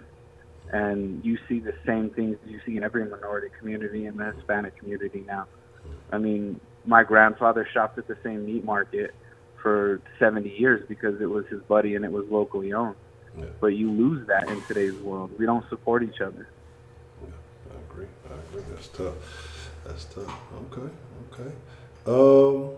Man, I mean, I don't really find fault with anything you're saying. With what you're saying there, Big M. Anything else you would like to add? No, I mean, it's been a great show, man. I appreciate what you do. All right. Well, I appreciate your call, Big M, man. I look forward to hearing from you again in the future, man. All right, man. All right. Have a good evening. Okay. And like I said, and I understand the premise and I understand the ideology behind slavery, and it not between reparations, but I just don't think it's going to happen. And that's why it's just like, I'm not knocking anybody who supports it, who wants it, but I'm just not going to get my hopes up. I'm really not going to get my hopes up. Female pimp, you're the problem in the Black and Hispanic community, okay? Because you're a renegade gangster. You're out here gang banging, slanging street chicken, and just causing problems for everybody. For everybody. What's the motherfucking deal? Who do we have calling into the den this evening? The Democratic den this evening. Rise up. Oh, sit your ass down. Goddamn. No, rise up. You didn't tell these these damn Democratic candidates tell them to sit down before you even said, what's the motherfucking deal? Sorry, because you talking about some rise up. I got to respond accordingly, Now, what's the motherfucking deal, Miss Mead? You know I love you, Miss Mead. You just got bad taste in teens, but that's okay. We can't all be perfect. How you doing this evening? Hey, that's my team. Listen, let me tell you right quick before I talk about the subject. All right. Since it's been Michael Vick's birthday, Lord Jesus, Atlanta been going crazy. Let me tell you something. I could not stand Michael Vick. What? Let me tell you why. I loved him when he was playing. But when he single-handedly fucked the team up with all that bullshit, being all that shit, that really tore me apart. Like, we couldn't even watch him on TV. Like, when he fucked the team up, like when he went to jail and we had Joy Harrington and them, like, we was blacked out. I had to listen to them on the radio. Wow. Okay, yes, I did. We was blacked out. They didn't even play us on the NFL. So Michael Vick is not the best thing in my book because of what he did to fuck the team up. No. Now, listen, on your Soft Sports, what do you talk about? You just talk about Houston. Yes, H-Town, all sports, only Houston. Oh, well, I won't be listening to that. Well, good, because I don't want you to. Calling in talking about some rise. Nobody want to hear that shit. But shit, I can't lie. That shit is better. If all you talk about is Houston, no thanks. Yeah, that's better than. I support all your other channels. Talk about Houston, no thanks. You a hater. Today is Mike Vick's birthday, you said, though?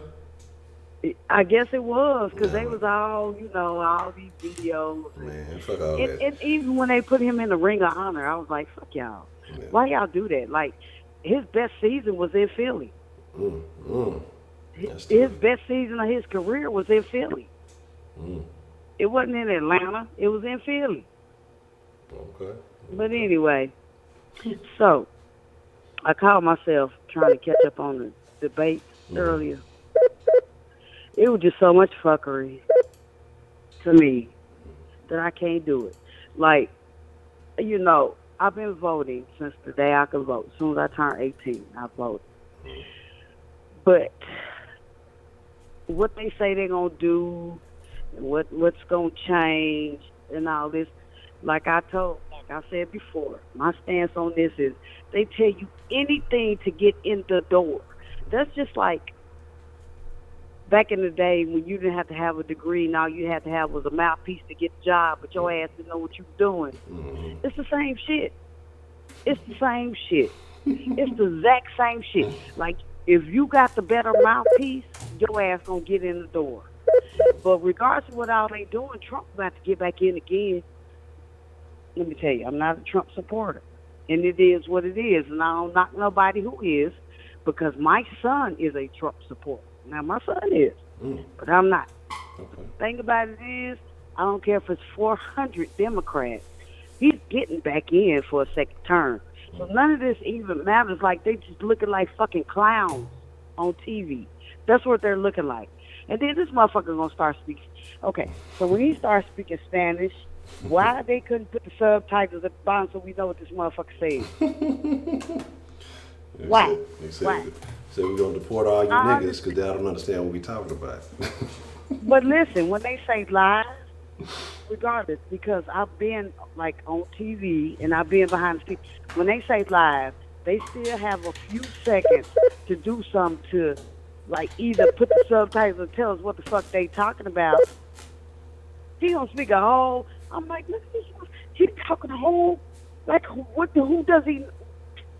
See, this is becoming a shit show. Mm-hmm. That's why I don't even want to watch it.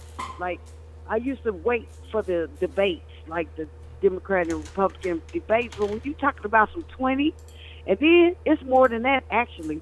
They just said they picked the first 10 and the first 10 and the next 10 for tonight. Yeah. What the? Jesus. Listen, I'm writing my own name in on the ballot. I'm going to write my name in. And matter of fact, I'll put Miss Meat 37. Because I just don't know. They all talk a good game. But, and you know, if they can really do the shit that they say they doing, fine. But it's not going to happen. It's not going to happen. Because Trump getting back in for his second term. It doesn't matter how many Democrats in the blue wave and all this, it's not going to matter in 2020. So that's just my stance. All this shit ain't going to matter. 2020. So you want all Trump of this, getting- like who do you see? Who do you see? I mean, at least being the forerunner for the Democrats, even if you don't think they're going to win it. Who do you think is going to be the forerunner for the Democrats? The guy that was speaking Spanish. Which one? It was 2 or 3 of them. The one with the gray hair. He didn't even look Spanish. He looked white. You talking about Breno? Who? Beto. What's that? Beto O'Rourke. He was, yeah, him. I see him running up against him. I see him running up against him. Only because he was just talking a good game, a great game. Yeah. But, and that's the one who say he lived in the black and brown neighborhood, and he knows what goes on in the black and brown neighborhood. So I see him running up against Trump, but he ain't gonna win. Yeah. It's not gonna be none of those women. None of those women gonna run, because let me tell you something. Like I said before, no man is gonna take orders from a woman. United States is not ready for that like them other countries. There's no woman gonna be a president in the United States, not while I'm alive. And if it happens, hey, I'll be very fucking surprised. But it ain't gonna happen. It's not gonna happen. It's not gonna happen. Elizabeth Warren, okay, so that's the lady that got shot, right? Did she? Ain't that the lady that got shot in the head when they were trying to? No, I don't think Some that was. years ago? No, I think that was like another What was lady her name? from I think it was a chick from Arizona. I don't think that was Elizabeth Warren. I think. Oh, okay. Well, anyway, she full of shit. She full of shit. She full of bullshit. She is. She just blowing out hot air out her ass. She full of shit. She can talk that shit, but ain't, you know, she, as a matter of fact, she's saying shit we want to hear. That's how you know they fake. You can't tell us what we want to hear because you know that's not what's going to happen. We know that's not what's gonna happen. We know this shit. We know it's not gonna happen, but Trump gonna get in. So I'm gonna exercise my right to vote because my ancestors got beat, bloody, and died for it. So I'm gonna exercise my right to vote, but I may just fill in my own fucking name. I mean, might as well. If you don't feel confident in anybody and what they bring to the table, shit, might as well. Look, we'll get a few more den folks to But vote then for you. again, okay, I said buddy though, but Joe Biden, it may be Joe Biden and Trump. It may be at the end, Joe Biden and Trump. It may be. Now, just say it is, okay? Let's just say it's Joe Biden and Trump. So when Biden was with Obama, I never seen him really do shit. Like, what did he do? Like, vice presidents, kind of do shit. Like, I ain't see him do nothing except just ride Obama coattail. That's what he did. Like, I don't. This shit is just fuckery to me right now. I don't know. I don't know what to say about it. I listened to him, and I didn't watch the one from tonight. I ain't gonna lie. I got to record it though, so I'll watch it in my due time. But they kind of getting on my nerves because it's like they're saying shit that we want to hear. Yeah. You don't say shit like when a real motherfucker go up there and stand up and say, "Listen, this is what I'm gonna try to do." Keyword try. This is what I plan to do or try to do, and if it doesn't succeed, hey, I plan to do this. But no, I will change. I will. That's false. There's no I will. Because first of all, we already know the president, even though you're the president, you still can't say, this is what's going to happen. And that happens. It doesn't happen like that. It doesn't work like that. But what they were saying, I was just disgusted. It's a shit show. It's a shit show. It's a shit show. Yeah. It is. It really is. And I'm going to watch the Republican one too. But it's just a shit show.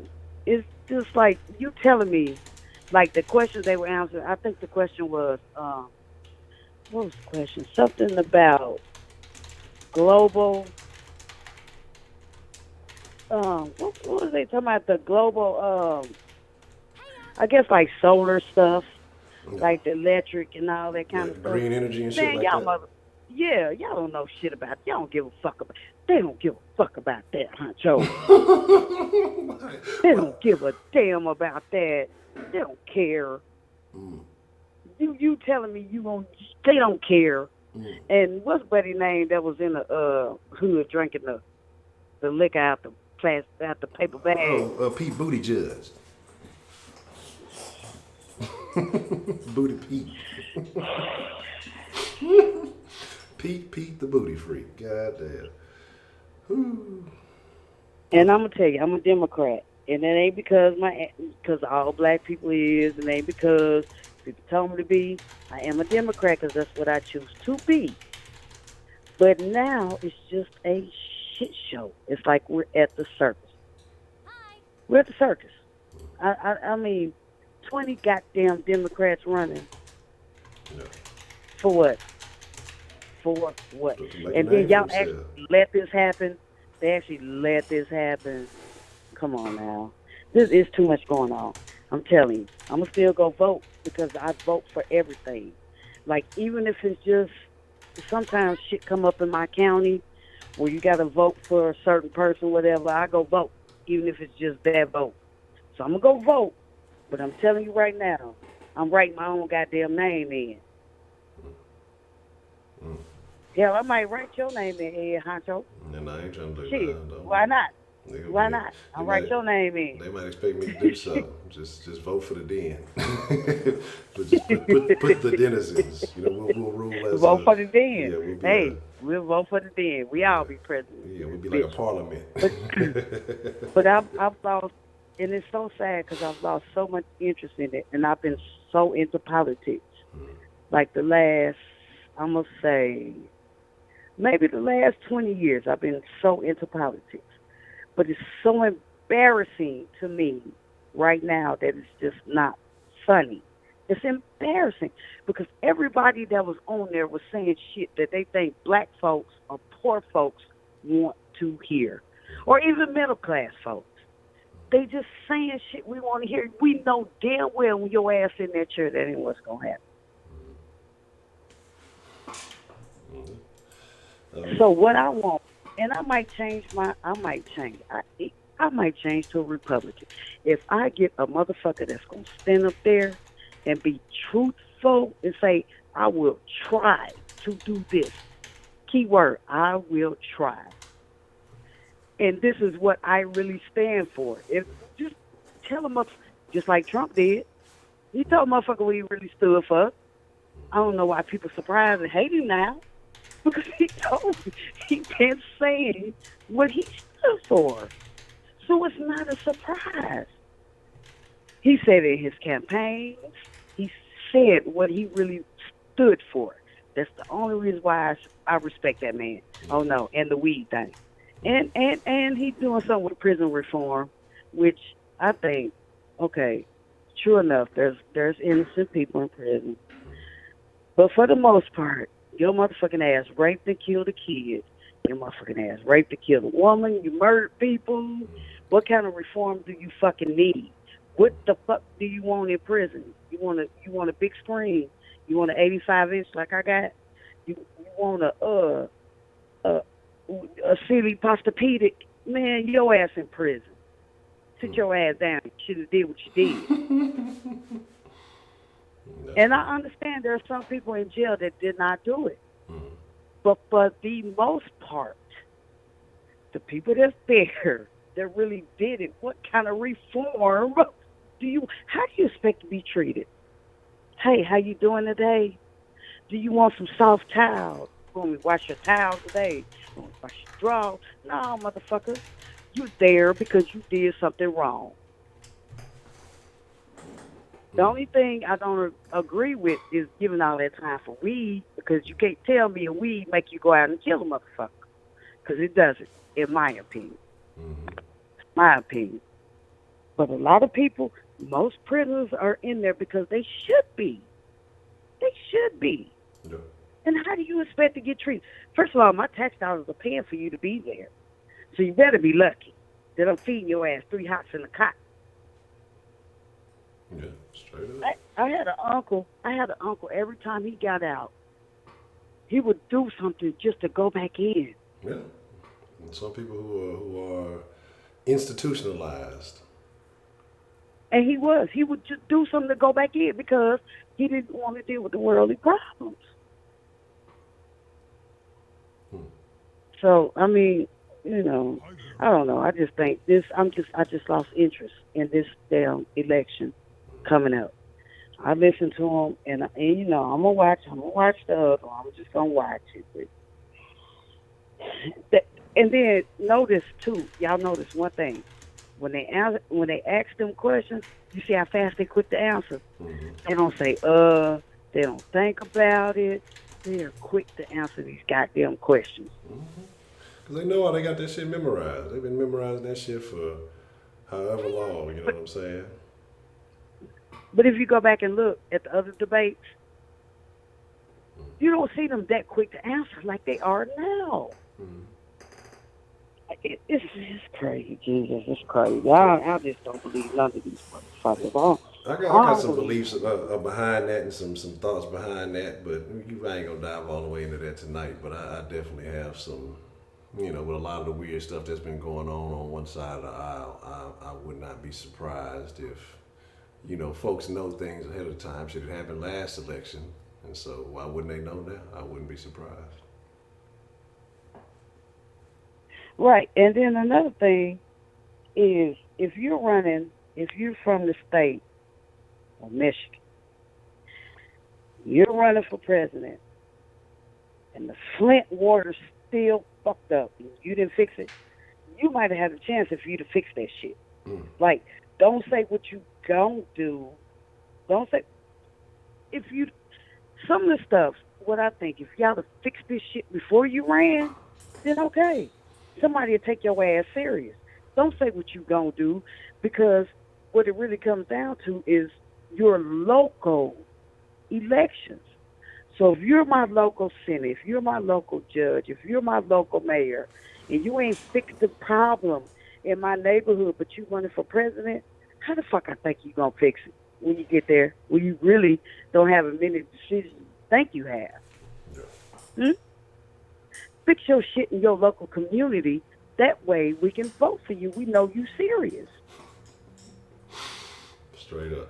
Well, I agree, and that's the thing. You know, how you gonna fix stuff on a nationwide scale, and you haven't fixed it on, you know, on that level. When you got to deal with a lot more obstacles when you're talking about the nation, as opposed to, you know, in your own state or, you know, city or whatever, depending on wherever they come from. Then they had an author up there, a book writer. Like, who are you going? You write books. How you gonna help the country? Like, it's some anybody. Democrats got some anybody up there. Oh, I don't know, man. I don't know what's going on with that. So that's tough. That's tough. It's just kind of embarrassing, because I know the world looking at us like, look at these dumb motherfuckers. I'm just saying, it's just kind of embarrassing right now. Hey, look, I'm just telling you, you know, just like you need to do with them Falcons, get off that old lame ass team, go get with the winning team, man. Listen, they're my team. I'm just saying, man. And it's almost football time too. Yeah, Listen, so when you do your soft sports, when the football season starts, you're gonna be talking about our team. I'm gonna be talking about the Texans, and then whoever we play that week. I may talk a little shit on the division. So whenever we play y'all, the week we play y'all, we'll be shitting on y'all. Oh, so that's the only time I'll tune in then. Yeah. If y'all want to get shat upon, if y'all want to be like an IG model going to Dubai and get shat upon, and then you tune in. Listen, y'all want to bash y'all back? Nah, y'all keep him. Nah, we appreciate y'all for that. Y'all keep him. You know. Can y'all please take Mashal back, please? We ain't want to be in the first place. Man, I'm telling you, this motherfucker come in for one snap and fumble. Like, one snap and fumble.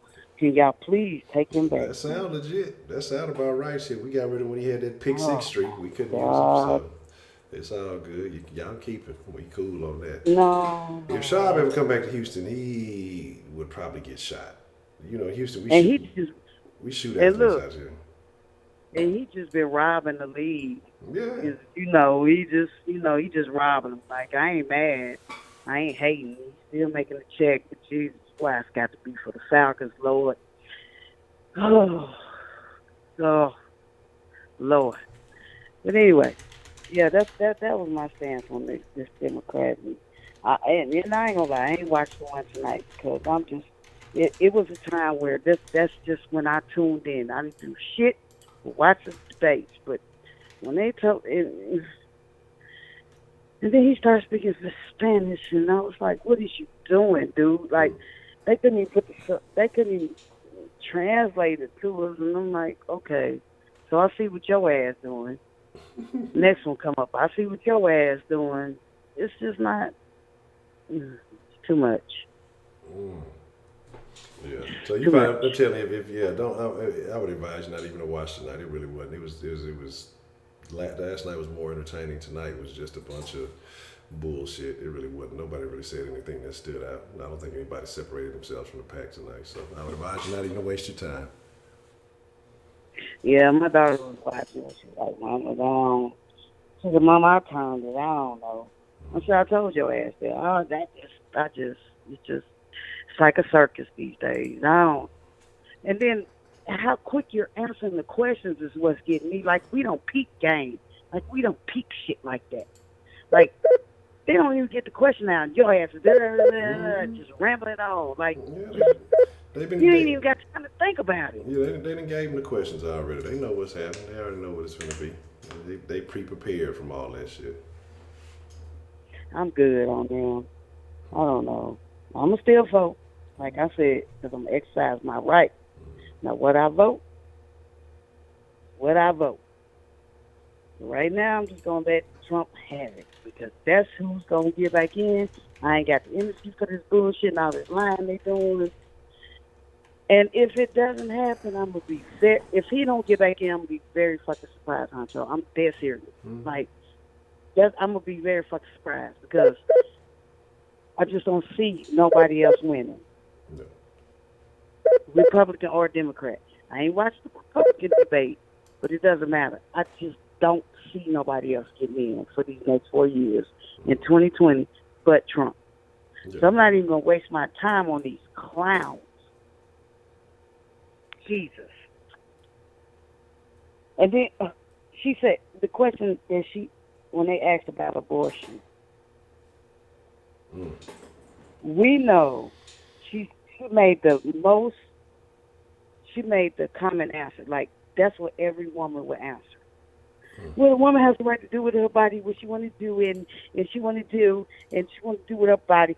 Bitch, they already passing laws where we can't. So like think of a different strategy on that. Don't say we know we want to do what we want to do with our body, because even with them making them laws, even if they pass in all 50 states, let me tell you what's gonna happen. What's gonna come back is the illegal abortions. More girls gonna be dying because you're gonna have motherfuckers doing abortions in hotels and basements and shit like that. That's the only thing that law did, because the woman gonna find a way to get rid of a baby if she don't want it, and she might die in the process. So only thing that those laws are doing is bringing back illegal abortion, full-fledged. That's the only thing it's doing. I promise you that.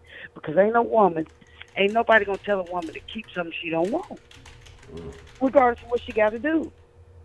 Why can't they, be ahead of the game and just, if they know that they don't want something, why can't people be proactive and, maybe take a birth control or get a shot or something like that? Why don't you think more people do that? Right. Okay, so I got pregnant on birth control. But of course, that was before the shots. That was before the shots, and that was before a lot of the contraceptive that's out now. But there's so much stuff out now that you ain't got to get pregnant. But just say you did and you don't want it. Regardless of what the law is, Honcho, a woman, there's going to be, right now you got people in Alabama, in Georgia, illegal. Say, I take your baby out. Right now, since them laws have passed, I guarantee. I guarantee. So the only thing that's going to do is have more young girls dying because of non-sterile, abortions done the wrong way. They're not taking all the baby out, because if you don't take all the baby out, there's bacteria you can die. That's what's getting ready to happen. So with her saying what she said, that's not solving the problem.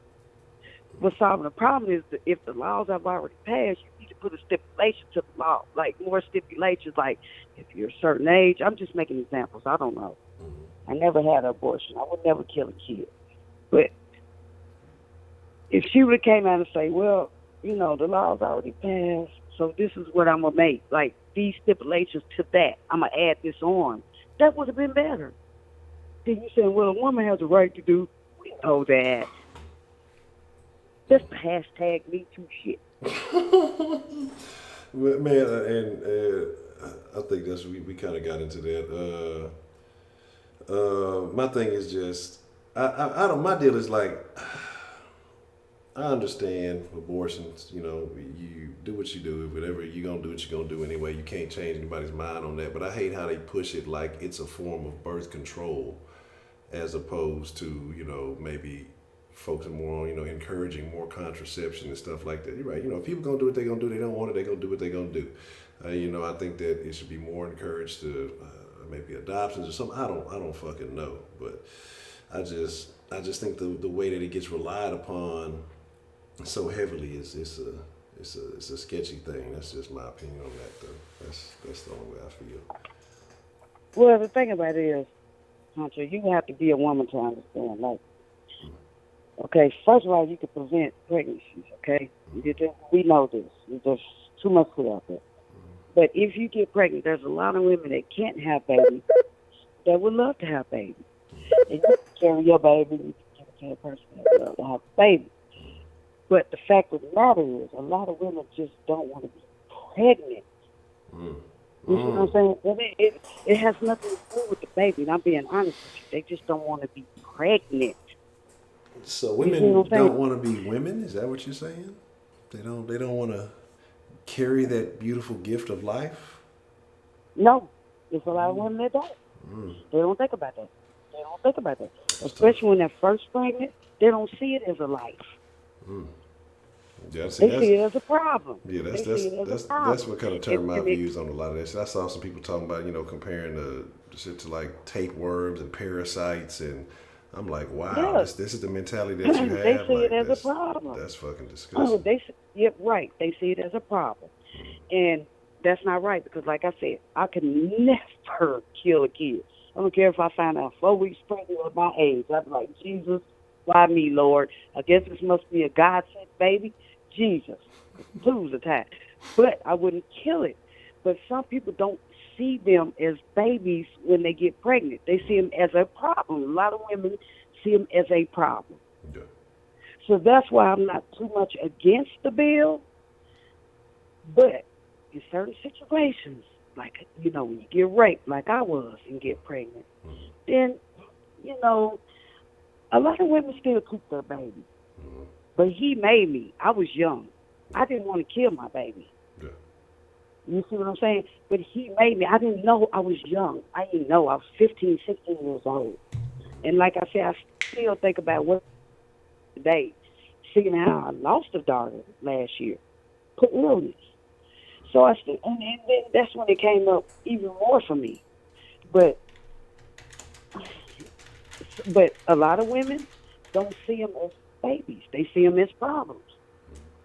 So that's why they were going out getting aborted. They won't see them as beautiful lives or breathing human beings or the next president or this and that. They see them as problems. And that's all they see. They don't see no baby. They see them as problems. It's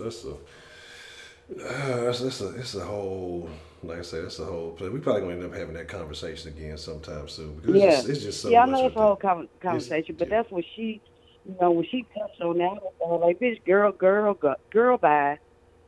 You know damn well that this United States is going toward a different way with this abortion stuff, and ain't nobody gonna be able to stop it. Now, if you just said something about I can stop it, but this is what I can add in, I would have believed you more. But you can't stop it because it's already happening. I agree. It's tough. So, just a lot of them was lying. Like, they were just lying. They look like lying. I was like, lies. That's why I kept saying lies. Lies. Okay. Okay, I think before it's all said and done, y'all, Miss Meek gonna end up voting for Trump. She gonna before the election cycle, she gonna be so disappointed in the Democrats. She gonna just say fuck it. What can it hurt? She gonna put a vote for Trump in. I mean, that's he's getting in again. So people can think what they want to think. You can go out there in numbers. They went out there. Listen, Hillary had the most popular votes, and when you have the most popular votes, you usually win president. But guess what? It didn't happen. Okay? So you go out there, and you are not discouraging anyone to vote because that's your right. Go out there and vote. I don't care who you vote for. I don't care what. If you're Democrat, Republican, liberal, whatever you are, go out there and vote because that's your right. I'm telling you what's about to happen. And with these clowns, it's not about to happen. I'm gonna skim through the one from tonight, but from the first 10 last night, there's not one on that panel I will vote for. Not one. Okay. Not a one I will vote for on that panel. From the yesterday one. I ain't seen the one for tonight. But from the yesterday one, there's not one Democrat I will vote for on that panel.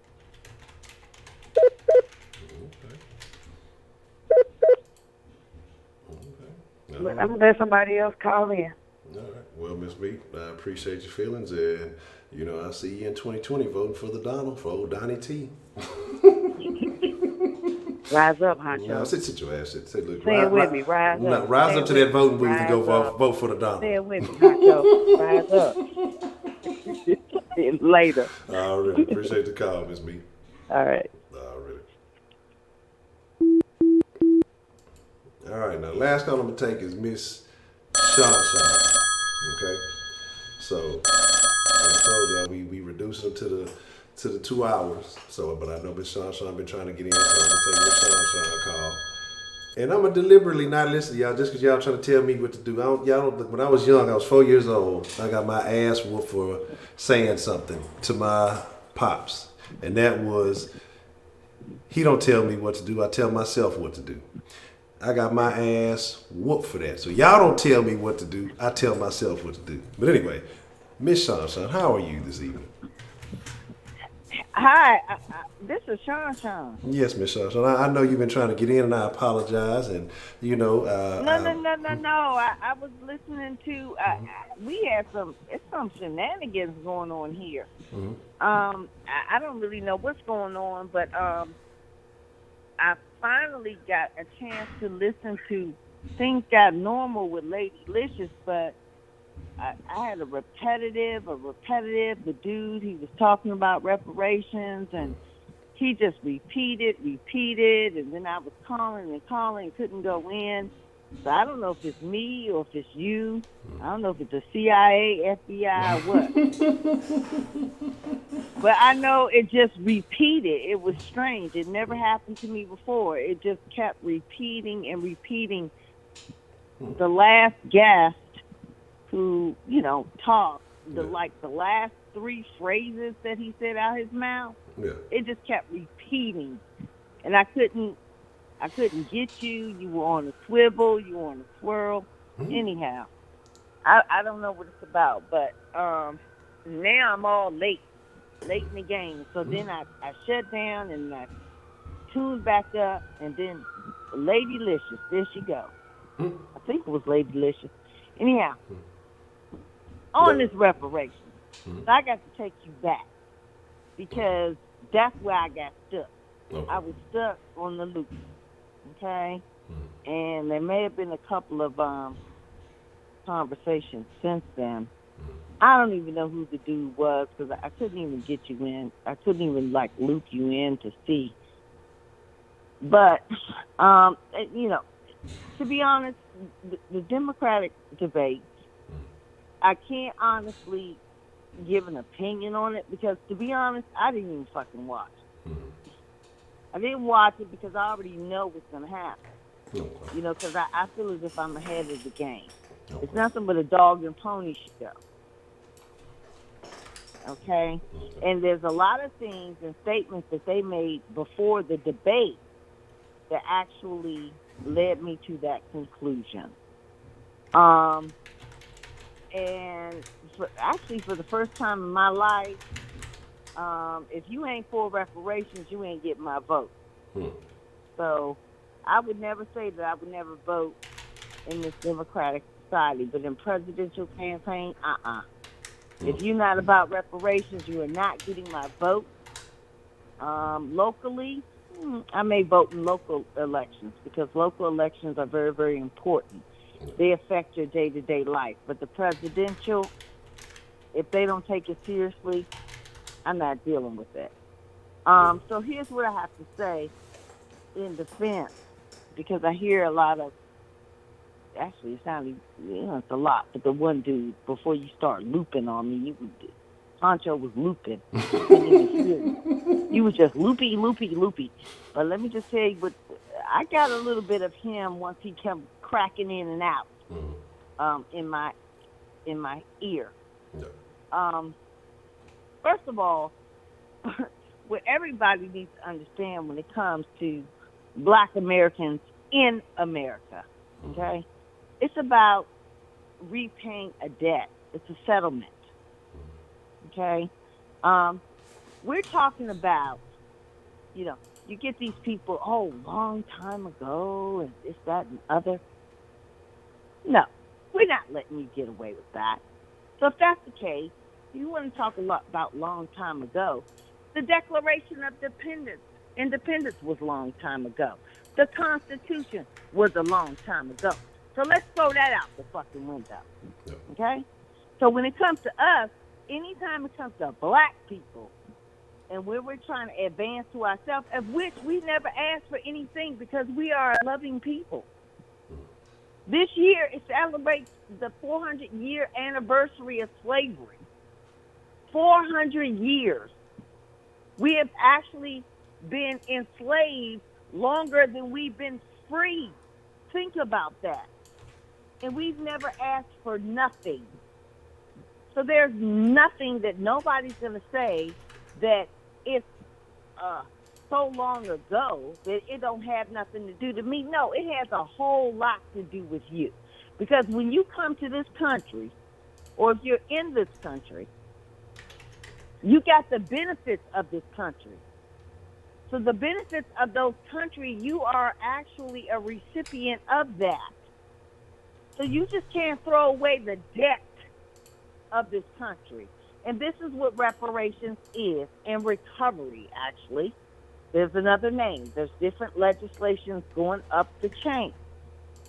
It's the debt, okay? We're talking about an unpaid debt. We are talking about people who worked for 300 years and didn't get paid. Now, anybody that comes to me and on this line and any other line, I'm going to ask them a simple question. If they want to talk about this whole long time ago and I ain't worried about this, and that's the argument that they have. Here's what I have the question, a simple question to them. You work your job. Everybody work a job if you're working, not unless you a shiftless person. You got a job, right? Mm-hmm. Yes or no, Honcho? Yeah. Okay, so you work your job for 2 weeks, right? Mm-hmm. You're going to work your job for 2 weeks, and you don't get a paycheck. You don't get paid. What if your boss told you, oh, well, you just got to be happy. You just need to be happy that you a Negro and you black, and that you just have the benefit of just being amongst us. But you're going to work for 2 weeks, but you ain't getting no paycheck, and you just better be happy. So I would like every one of those persons who say that it was long ago to put it in a current state. When you work your job every 2 weeks, you want your goddamn paycheck, don't you? Yeah, we don't work for over 400 years, anniversary of slavery, and 250, 300 years with no goddamn paycheck. So don't play with me. And don't fall for it. Don't fall for the okie doke. Because you just can't cherry pick the benefits of this country because we built it. You don't get to cherry pick that. Everybody came after us. And the blood and all of the hard work that we put and contributed, they're getting the benefits of it. So don't you look down on it. And nobody should say it was too long ago. Because if you're going to use the argument that it was too fucking long ago, then the fucking Constitution was too long ago. The Declaration of Independence was too long ago. No, it's not too long ago when it comes to restoring and repairing the injury of the horrific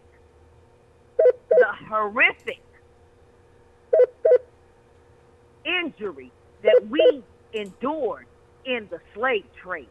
And we, on top of all of that endurance, still have love for you people. Love. So don't play with me. Don't play the numbers game and the age game, and it's too long ago. So if you want to throw out our atrocity and our terrorism, throw out your founding documents as well. So let's throw everything out the fucking window and start over. But you will not, and we will not. It is a new day. We are on a new way. You will not continue to throw us away. And we will not allow people who came behind us to throw us away. Because part of your benefit and the comfort that you are receiving is because of our sacrifice. And you've got to understand, this is about a debt. We are resettling a debt.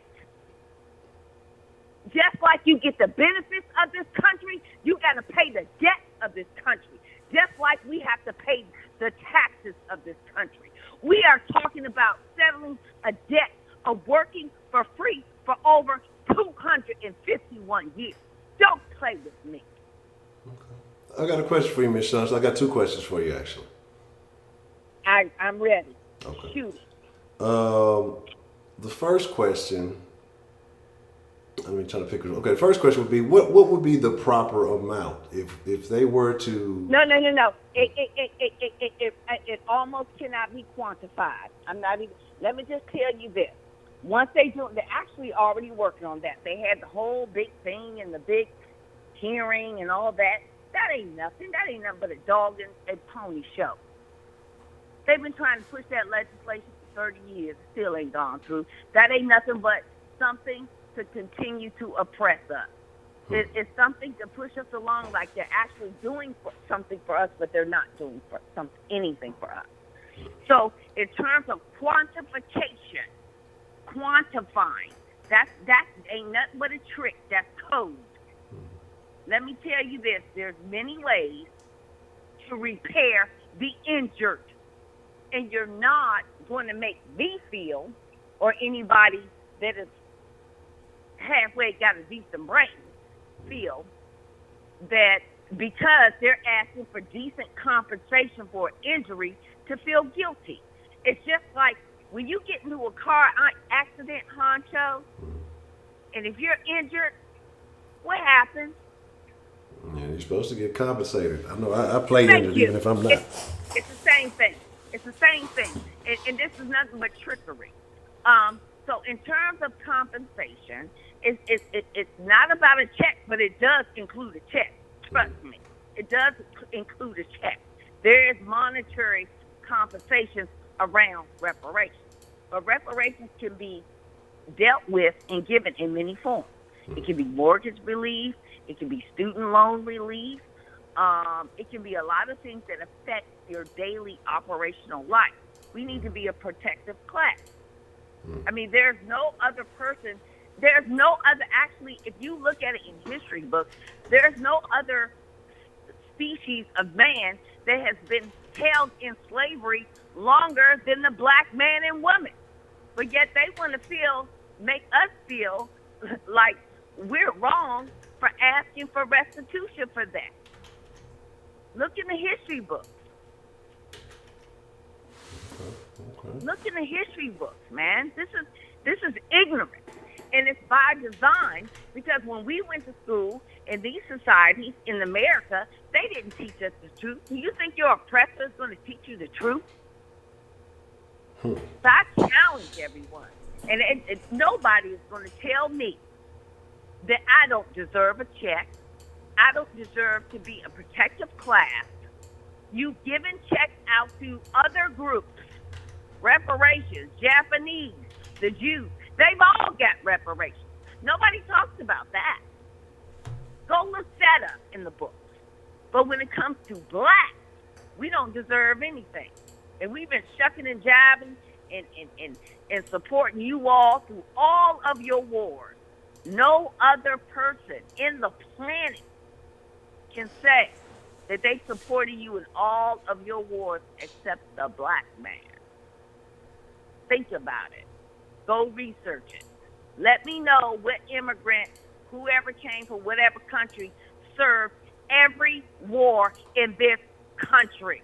We talk about World War II, World War II, One, two, three, a Korean War, Vietnam War. Tell me an immigrant that served all of the wars of the United States. They can't answer that question, Honcho, because they didn't do it. We did it. And because now we're asking for reparations that they've given other groups, it's like a dirty word when it comes to us, but when it comes to other people, it's nothing. And all we're asking for is to pay an unpaid debt. We work for free. Think about that.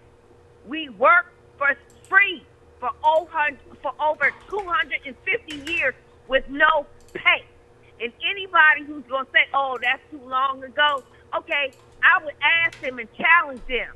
How long would you work for free on your job for 2 weeks and don't get no pay? How would you feel about that? So if you okay with working on your job for 2 weeks with no pay, then you good.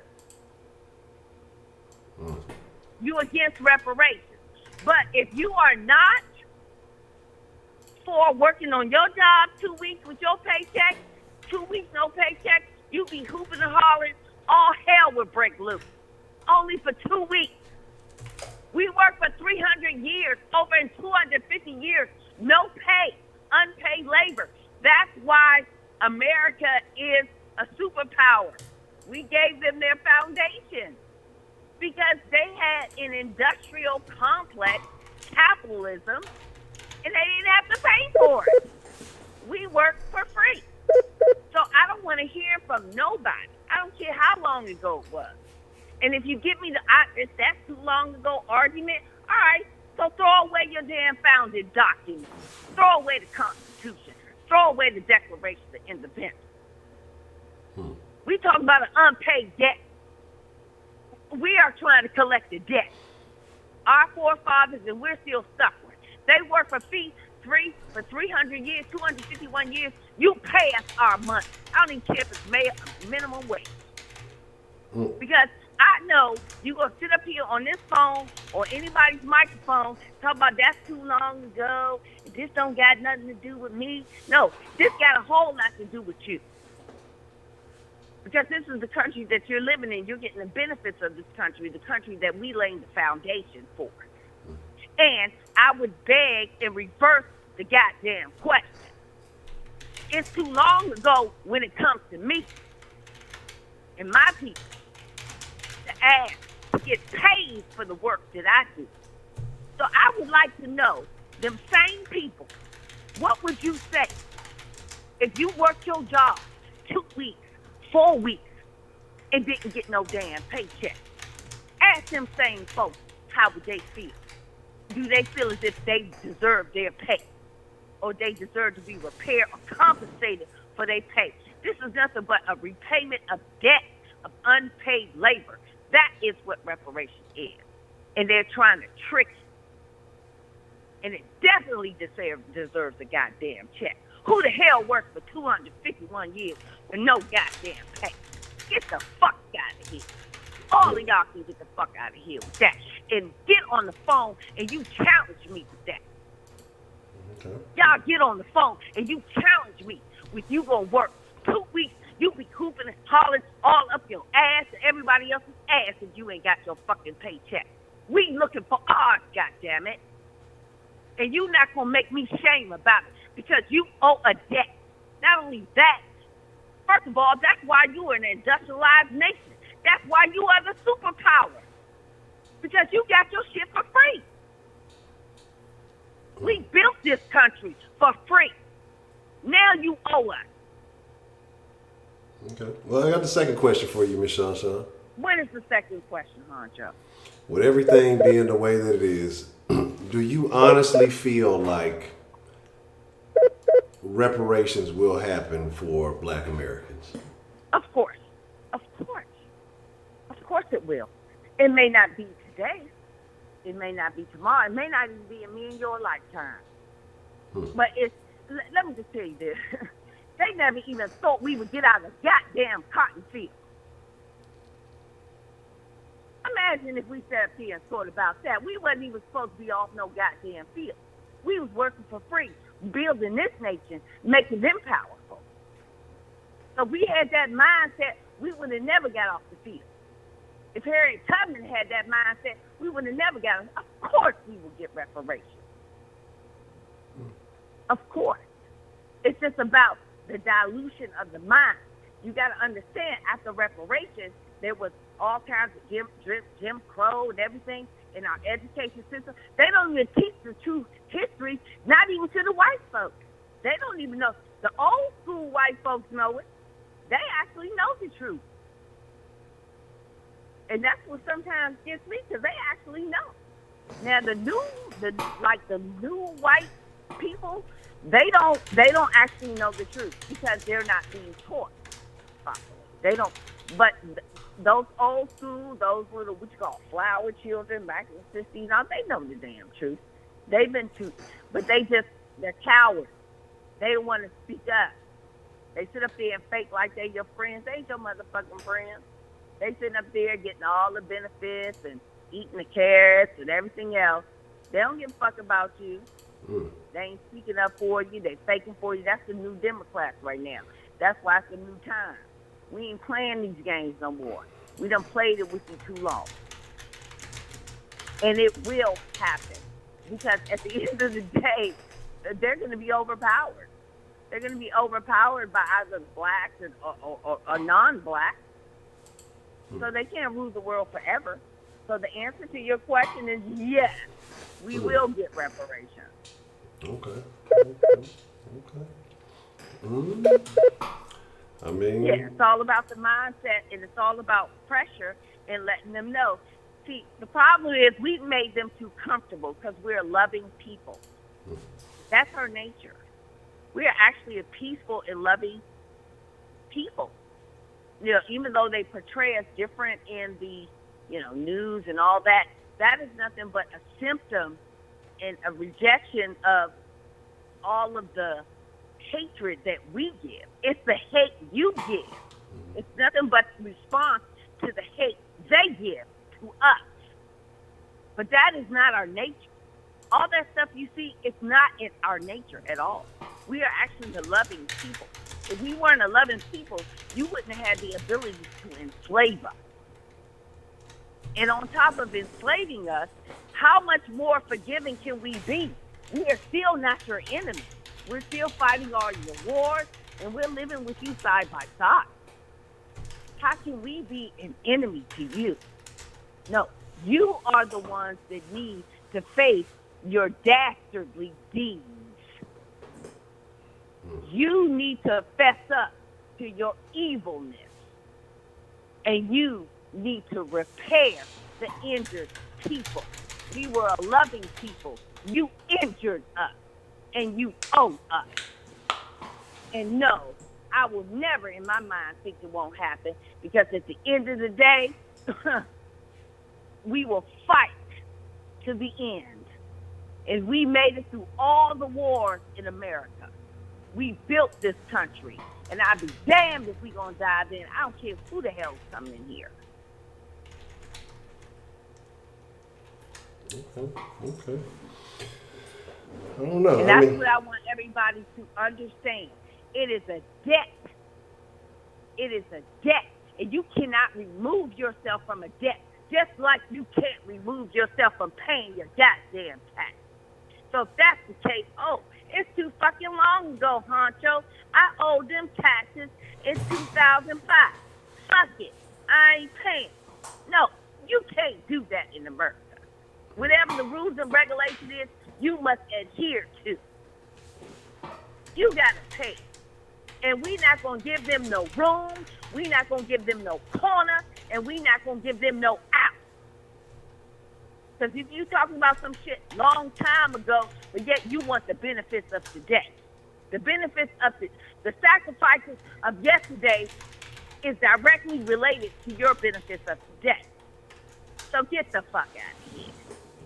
If that's the case, throw your fucking Constitution out. Throw your goddamn Declarations of Independence out. No, you're going to face your evil that you did to my people, and you will pay. And everybody behind us, we done fought all your wars, all these immigrants behind us. It's nothing you have to say to me. You did not pay the sacrifice like we did. Get the hell out of here. And we need to remember that, yes, we need to be a protected class right next to the Indians. We were slaughtered right next. They slaughtered the damn Indians, and then they annihilated, dismantled our families, and slaughtered us next. And I will never let them forget that. Never. Okay. So I got one more question. I thought I only had two. I got one more question. So say they did cut the checks tomorrow, right? And they send them out to people. Do you think overall that black people would truly benefit from it, or how much do you think that black people would end up giving right back to where it came from? No.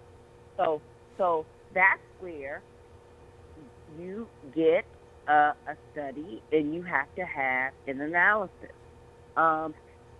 We can't predict who's going to give their money to what. You can't just put it on, okay, anybody that has money, some are going to be responsible and irresponsible. How many cases have we seen where these people won all these millions and millions of dollars in the lotto? Mm-hmm. In most cases, are they black or white? I don't know. I've seen some of the biggest ones be some. I think were black women that won that big pot was a black chick, but she managed her money. She was smart with her money. But then that won a couple of $100 million, not by maybe last year or so. The one whose preacher was suing her, she wasn't too bright. She was losing money left and right. I think she ended up on that show. Well, here's my point. Here's my point. Most lottery winners historically are not black people. Black people are not winning the lottery. White people are. So you've got the overall statistic that the majority of people who win the lottery are white people, tens of millions of dollars. And now you flip that, what the outcome is of all these lottery winners squandering all of these monies that they've won.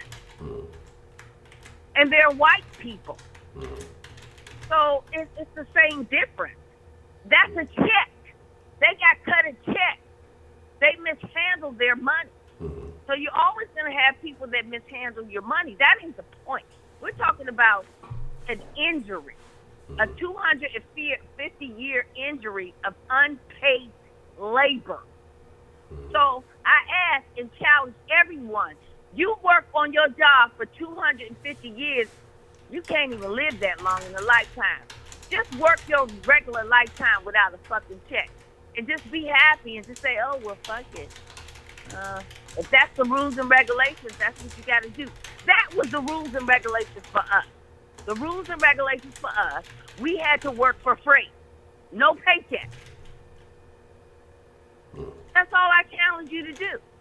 Okay, if it's all good and it's all cool, and afterwards, you felt as if, oh, you got done wrong, and you come later on and somebody say, oh, that long time ago, that had nothing to do with me, how would you feel in the modern day? You busting your ass every day. You ain't getting paid. Imagine working your lifetime without getting paid. That's what black people did. Not only their lifetime, but their lifetime, their children's lifetime, their children's lifetime, about 4 generations' lifetime. We worked every day on the job, every 2 weeks, and we didn't get a paycheck. So that's what I have to say to them. And in terms of cutting the check, it's the same type of difference. You're always going to have people that are irresponsible. You're always going to have people who don't hold their finances well and all that, just like we see with these white folks with the lotto. Black folks hardly don't even goddamn win a damn lotto. You all are the example. Don't try to push it on us. We can look directly at you. You done won millions and millions of dollars. In how many cases you got all these stories, you done won all this damn money, and you're broke. That's white people. So don't push that on us and try to make that like that's some sort of deterrent, like we don't deserve to get paid for unpaid labor. No, I'm not saying that, but I'm just saying, but what do you think because I think it goes across the board. I mean, if people are not financially educated, they're going to lose money, period. I don't think race even is a factor in that. If you just don't know what to do with your money, if you ghetto trash, you white trash, you just don't know how to handle your money, you're going to lose money if you catch a lump sum. I mean, I've heard stories, like I said, I mentioned earlier, from, settlements and injury settlements, or, getting passed on from family, vice versa. And I've known a couple. I actually knew somebody back in the day who won the lottery. They broke now, but that's just the thing. But what I'm saying is, how important is the fact that most blacks do not have financial literacy? So what is the likelihood that a lot of that money ends up going back or getting spent on flashy shit that is irrelevant? Because sometimes a lot of us have a false sense of what is valuable, and some people think it's cars, clothes, and bullshit, as opposed to investing in their future and actually turning what would be maybe a one-time payment into something generational. Like, how much of an impact do you think that would have? That's what I'm saying. What I'm saying is that that's an individual choice for the individual recipient. That has nothing to do with the debt that needs to be paid for unpaid labor. When you work a job, you get paid. We did not get paid for over 300 years. Now, what Sally, Sue, or Joe does with their income is no different than what Sally, Joe, or Jill does with their income today. We can't dictate that. But it does not negate the fact that Sally, Joe, and Jill worked for that money and they deserve to be paid. So what they do with it is totally irrelevant. What we're talking about, the debt must be paid. We're talking about unpaid labor for over 300 years. And this is where we can't get stuck. We can't dictate or even predict. I can't predict what Honcho gonna do. Honcho can't predict what Sean gonna do. We can't predict what Lady Lissa's gonna do, what Rashida gonna do. Lady Lissa don't get no money. Lady Lissa don't get no money. She white. She don't get no money. Heidi ain't getting a goddamn. Heidi and Lady Lissa, they just gonna have to watch from the sidelines. I buy them both a donut. They don't get no money. Lady, but I'm just figuratively speaking. You know what I mean? I'm just figuratively speaking. I had to pull my girl. In fact, Heidi, we done pulled out Heidi. I don't know what she was doing in the chat. Was she trying to raise on me? I'm trying to figure out if she's talking about some wrestling. No. She was just saying because the last call was going so long that you done probably fell off the map waiting on the call. So it was more of a... see, that's why you got to get clarification. Because I was like getting a little bit offended. Like, I'm like, is she trying to raise up or what?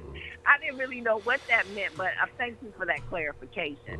But nah, Heidi ain't getting no damn reparations. Lady Listen, like, y'all ain't get no reparations, but we gonna get reparations. Back to your question, do you think we gonna get it? Yes, we are. For all the things that I spelled out. I'm sorry, Heidi, you ain't get none, and Lady ain't get none, but we gonna get it. We gonna get ours, and we gonna fight to the death. And I'm gonna end this call with that. You all done heard my perspective on it. You can debate it, but that's me. But there's nobody that's gonna tell me that we were for over 300 years with no pay. This is about collecting a debt. It's not about nothing else. It's collecting a debt. Just like when you work on your goddamn job, every 2 weeks, you want a fucking check. So do we. And then we've been nice enough and long enough. Everybody been riding our back. We're not riding our backs no more. Okay. It's time to collect our debt. And that's what we're going to do, babe. Okay. And it will happen. Even if it ain't my lifetime. We putting it and instill it in our children. To the death. Reparations to death. Trust and believe. Or reparations or no vote. In fact, we about to stop voting. We ain't even going to fucking vote for y'all niggas. Y'all, if you all don't want to do for us, you want to do for everybody else, and we've been with you all these goddamn wars and built your damn country, we done with it now. We ain't stupid no more. See, we used to be stupid. We didn't have the information. But we got the information now. We not playing these games. So you all go play your games. We don't give a fuck about Trump. We done been through slavery, brutality, and everything. Trump does not scare us. Trump scares you. We've been through war. We are already in hell. So we don't care. So we're not voting for your ass anymore. If you don't want to do anything for us, we're not voting. Okay. And we're not afraid. We're not afraid of Trump. We've been dealing with trumped all of our entire generation. Slave masters, beaten. We've been dealing with worse than Trump. Trump does not scare black people. And this is what you got to understand. That's why we are not voting. We are calling for a no vote. If you don't deal and respect us, our contributions to this country, before everybody else, if you don't give us our respect, our contributions, and our repair for the way that you terrorized and injured us, then you will have a Trump from administration to administration to administration, because Trump means nothing for us. We done dealt with the slave master. Trump is a damn butterfly to us. Okay? Okay. So let that sink in your head. Okay. All right. Well, Miss Sunshine, it is good to hear from you. Anything else you want to add? No, other than I love you. Well, I love you too, Miss Sunshine. It's always good to hear from you. Always very passionate. I love to hear it. Thank you, Miss Sunshine. Thank you for your call. All right. Good night. You have a good evening. All right, that's the last call for the evening. I know some more of y'all would like to get through, but like I said, I'm supposed to be keeping it to 2 hour mark. We went 40 minutes over. I love y'all, but hey, I got to start being more strict with the time. And so, hey, call back in the morning, because actually tomorrow morning's topic was supposed to be about reparations. So I really wanted to get some diverse array and some opinions. So Miss Sunshine laid her foundation tonight. And so, look, I got to call it a wrap. Look, I'll be fucking with y'all. I'll be on another hour and a half fooling with y'all. But I fuck with y'all. Ain't no hard feelings. Look, y'all got to catch the line early.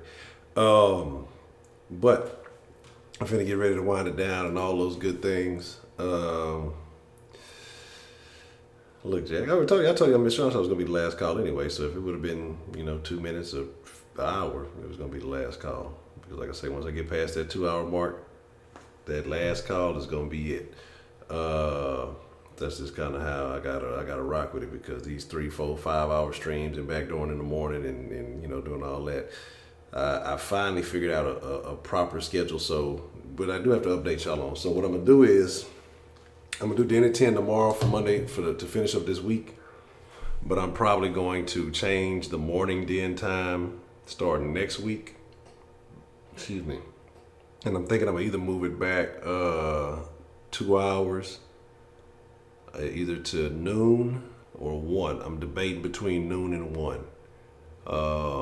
Because when you think about it, from 10 basically, and doing shit throughout the day. It's not like I'm just stuck in the den all day, but that time of being up at 10 all the way to God knows when we get out in the evenings, that'd be 14, 15 hour days. And then I'm not getting up at 10. I'm getting up generally, 6, 7 in the morning, on top of that.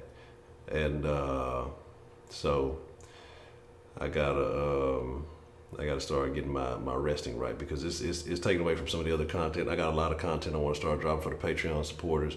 Like I said, I finally figured out a little lane with that and the proper channels to do that. So expect some fuck it, call it hardcore honcho. Some hardcore honcho. For the Patreon supporters. I'm gonna really give y'all some some content. I feel you, and trust me, I love to hear. Y'all know I love Bredo because he get me wired up, but I gotta get ready to call it a wrap, man. I'm trying to let the little dilly dally do his last little thing, but I guess I may have to do it without the little automatic. Look, I don't make enough to live on YouTube yet. I gotta keep grinding, but I will continue to put in the work.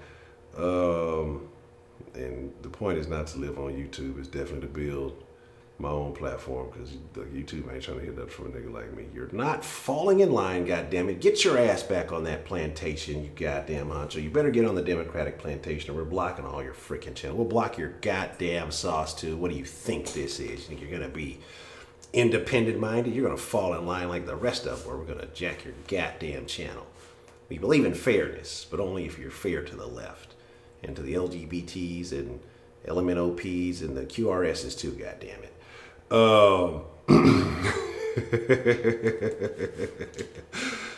Look, what you say to market? What you say? Where the shark at when I need the shark? But let me kill all this real quick. I'm gonna just do it manually because I'm finna call a wrap. I still got some shit I gotta do before I lay it down. Let me see. Yeah, because if you ain't saying the shit they want you to say, oh, wow, there it go. Follow my personal social medias, Ed Honcho HTX on Instagram and Twitter. Perfect timing because I was about to do it manually. Like the video, subscribe if you just listening in. We do this live every night, 10 p.m. Central, and tomorrow will be at 10 a.m. for the last Monday through Friday. Twitter, Facebook, Instagram, all Den Show Live. Send an email to denshowlive@gmail. Tomorrow, Friday, 10 a.m. Central.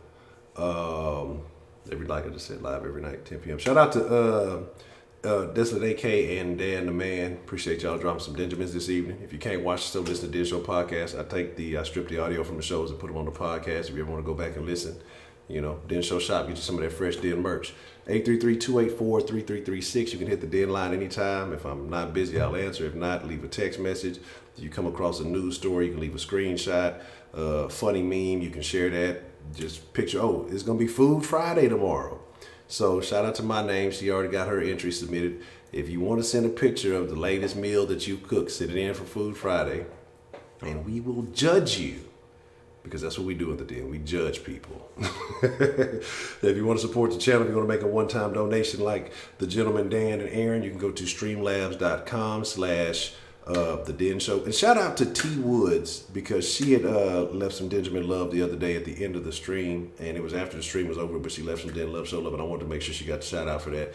I just want to let y'all know that I don't take anything for granted. I don't want to make sure everybody gets their love. So shout out to Miss T Woods.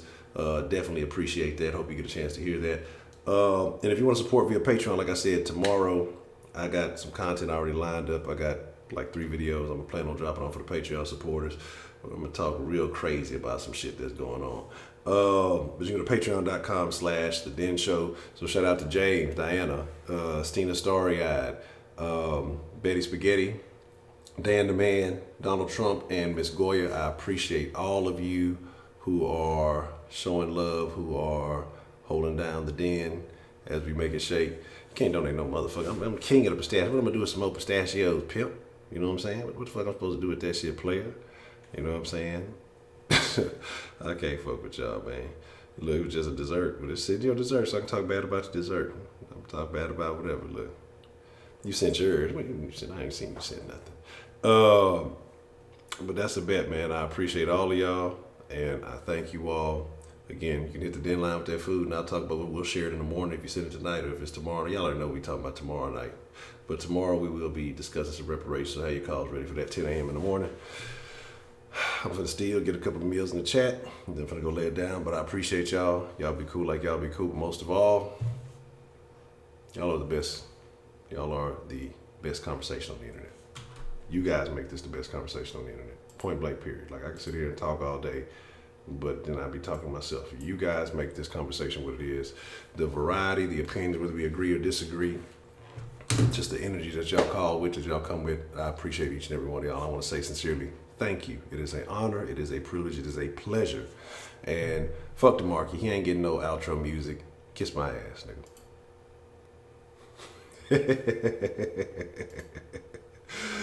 Oh man, y'all are vicious. Y'all are extremely vicious for this chat. You know what I'm saying? You know, let me I guess I can make it. Let me see what's happening. But I'm gonna fuck with y'all in the morning, man. I appreciate y'all.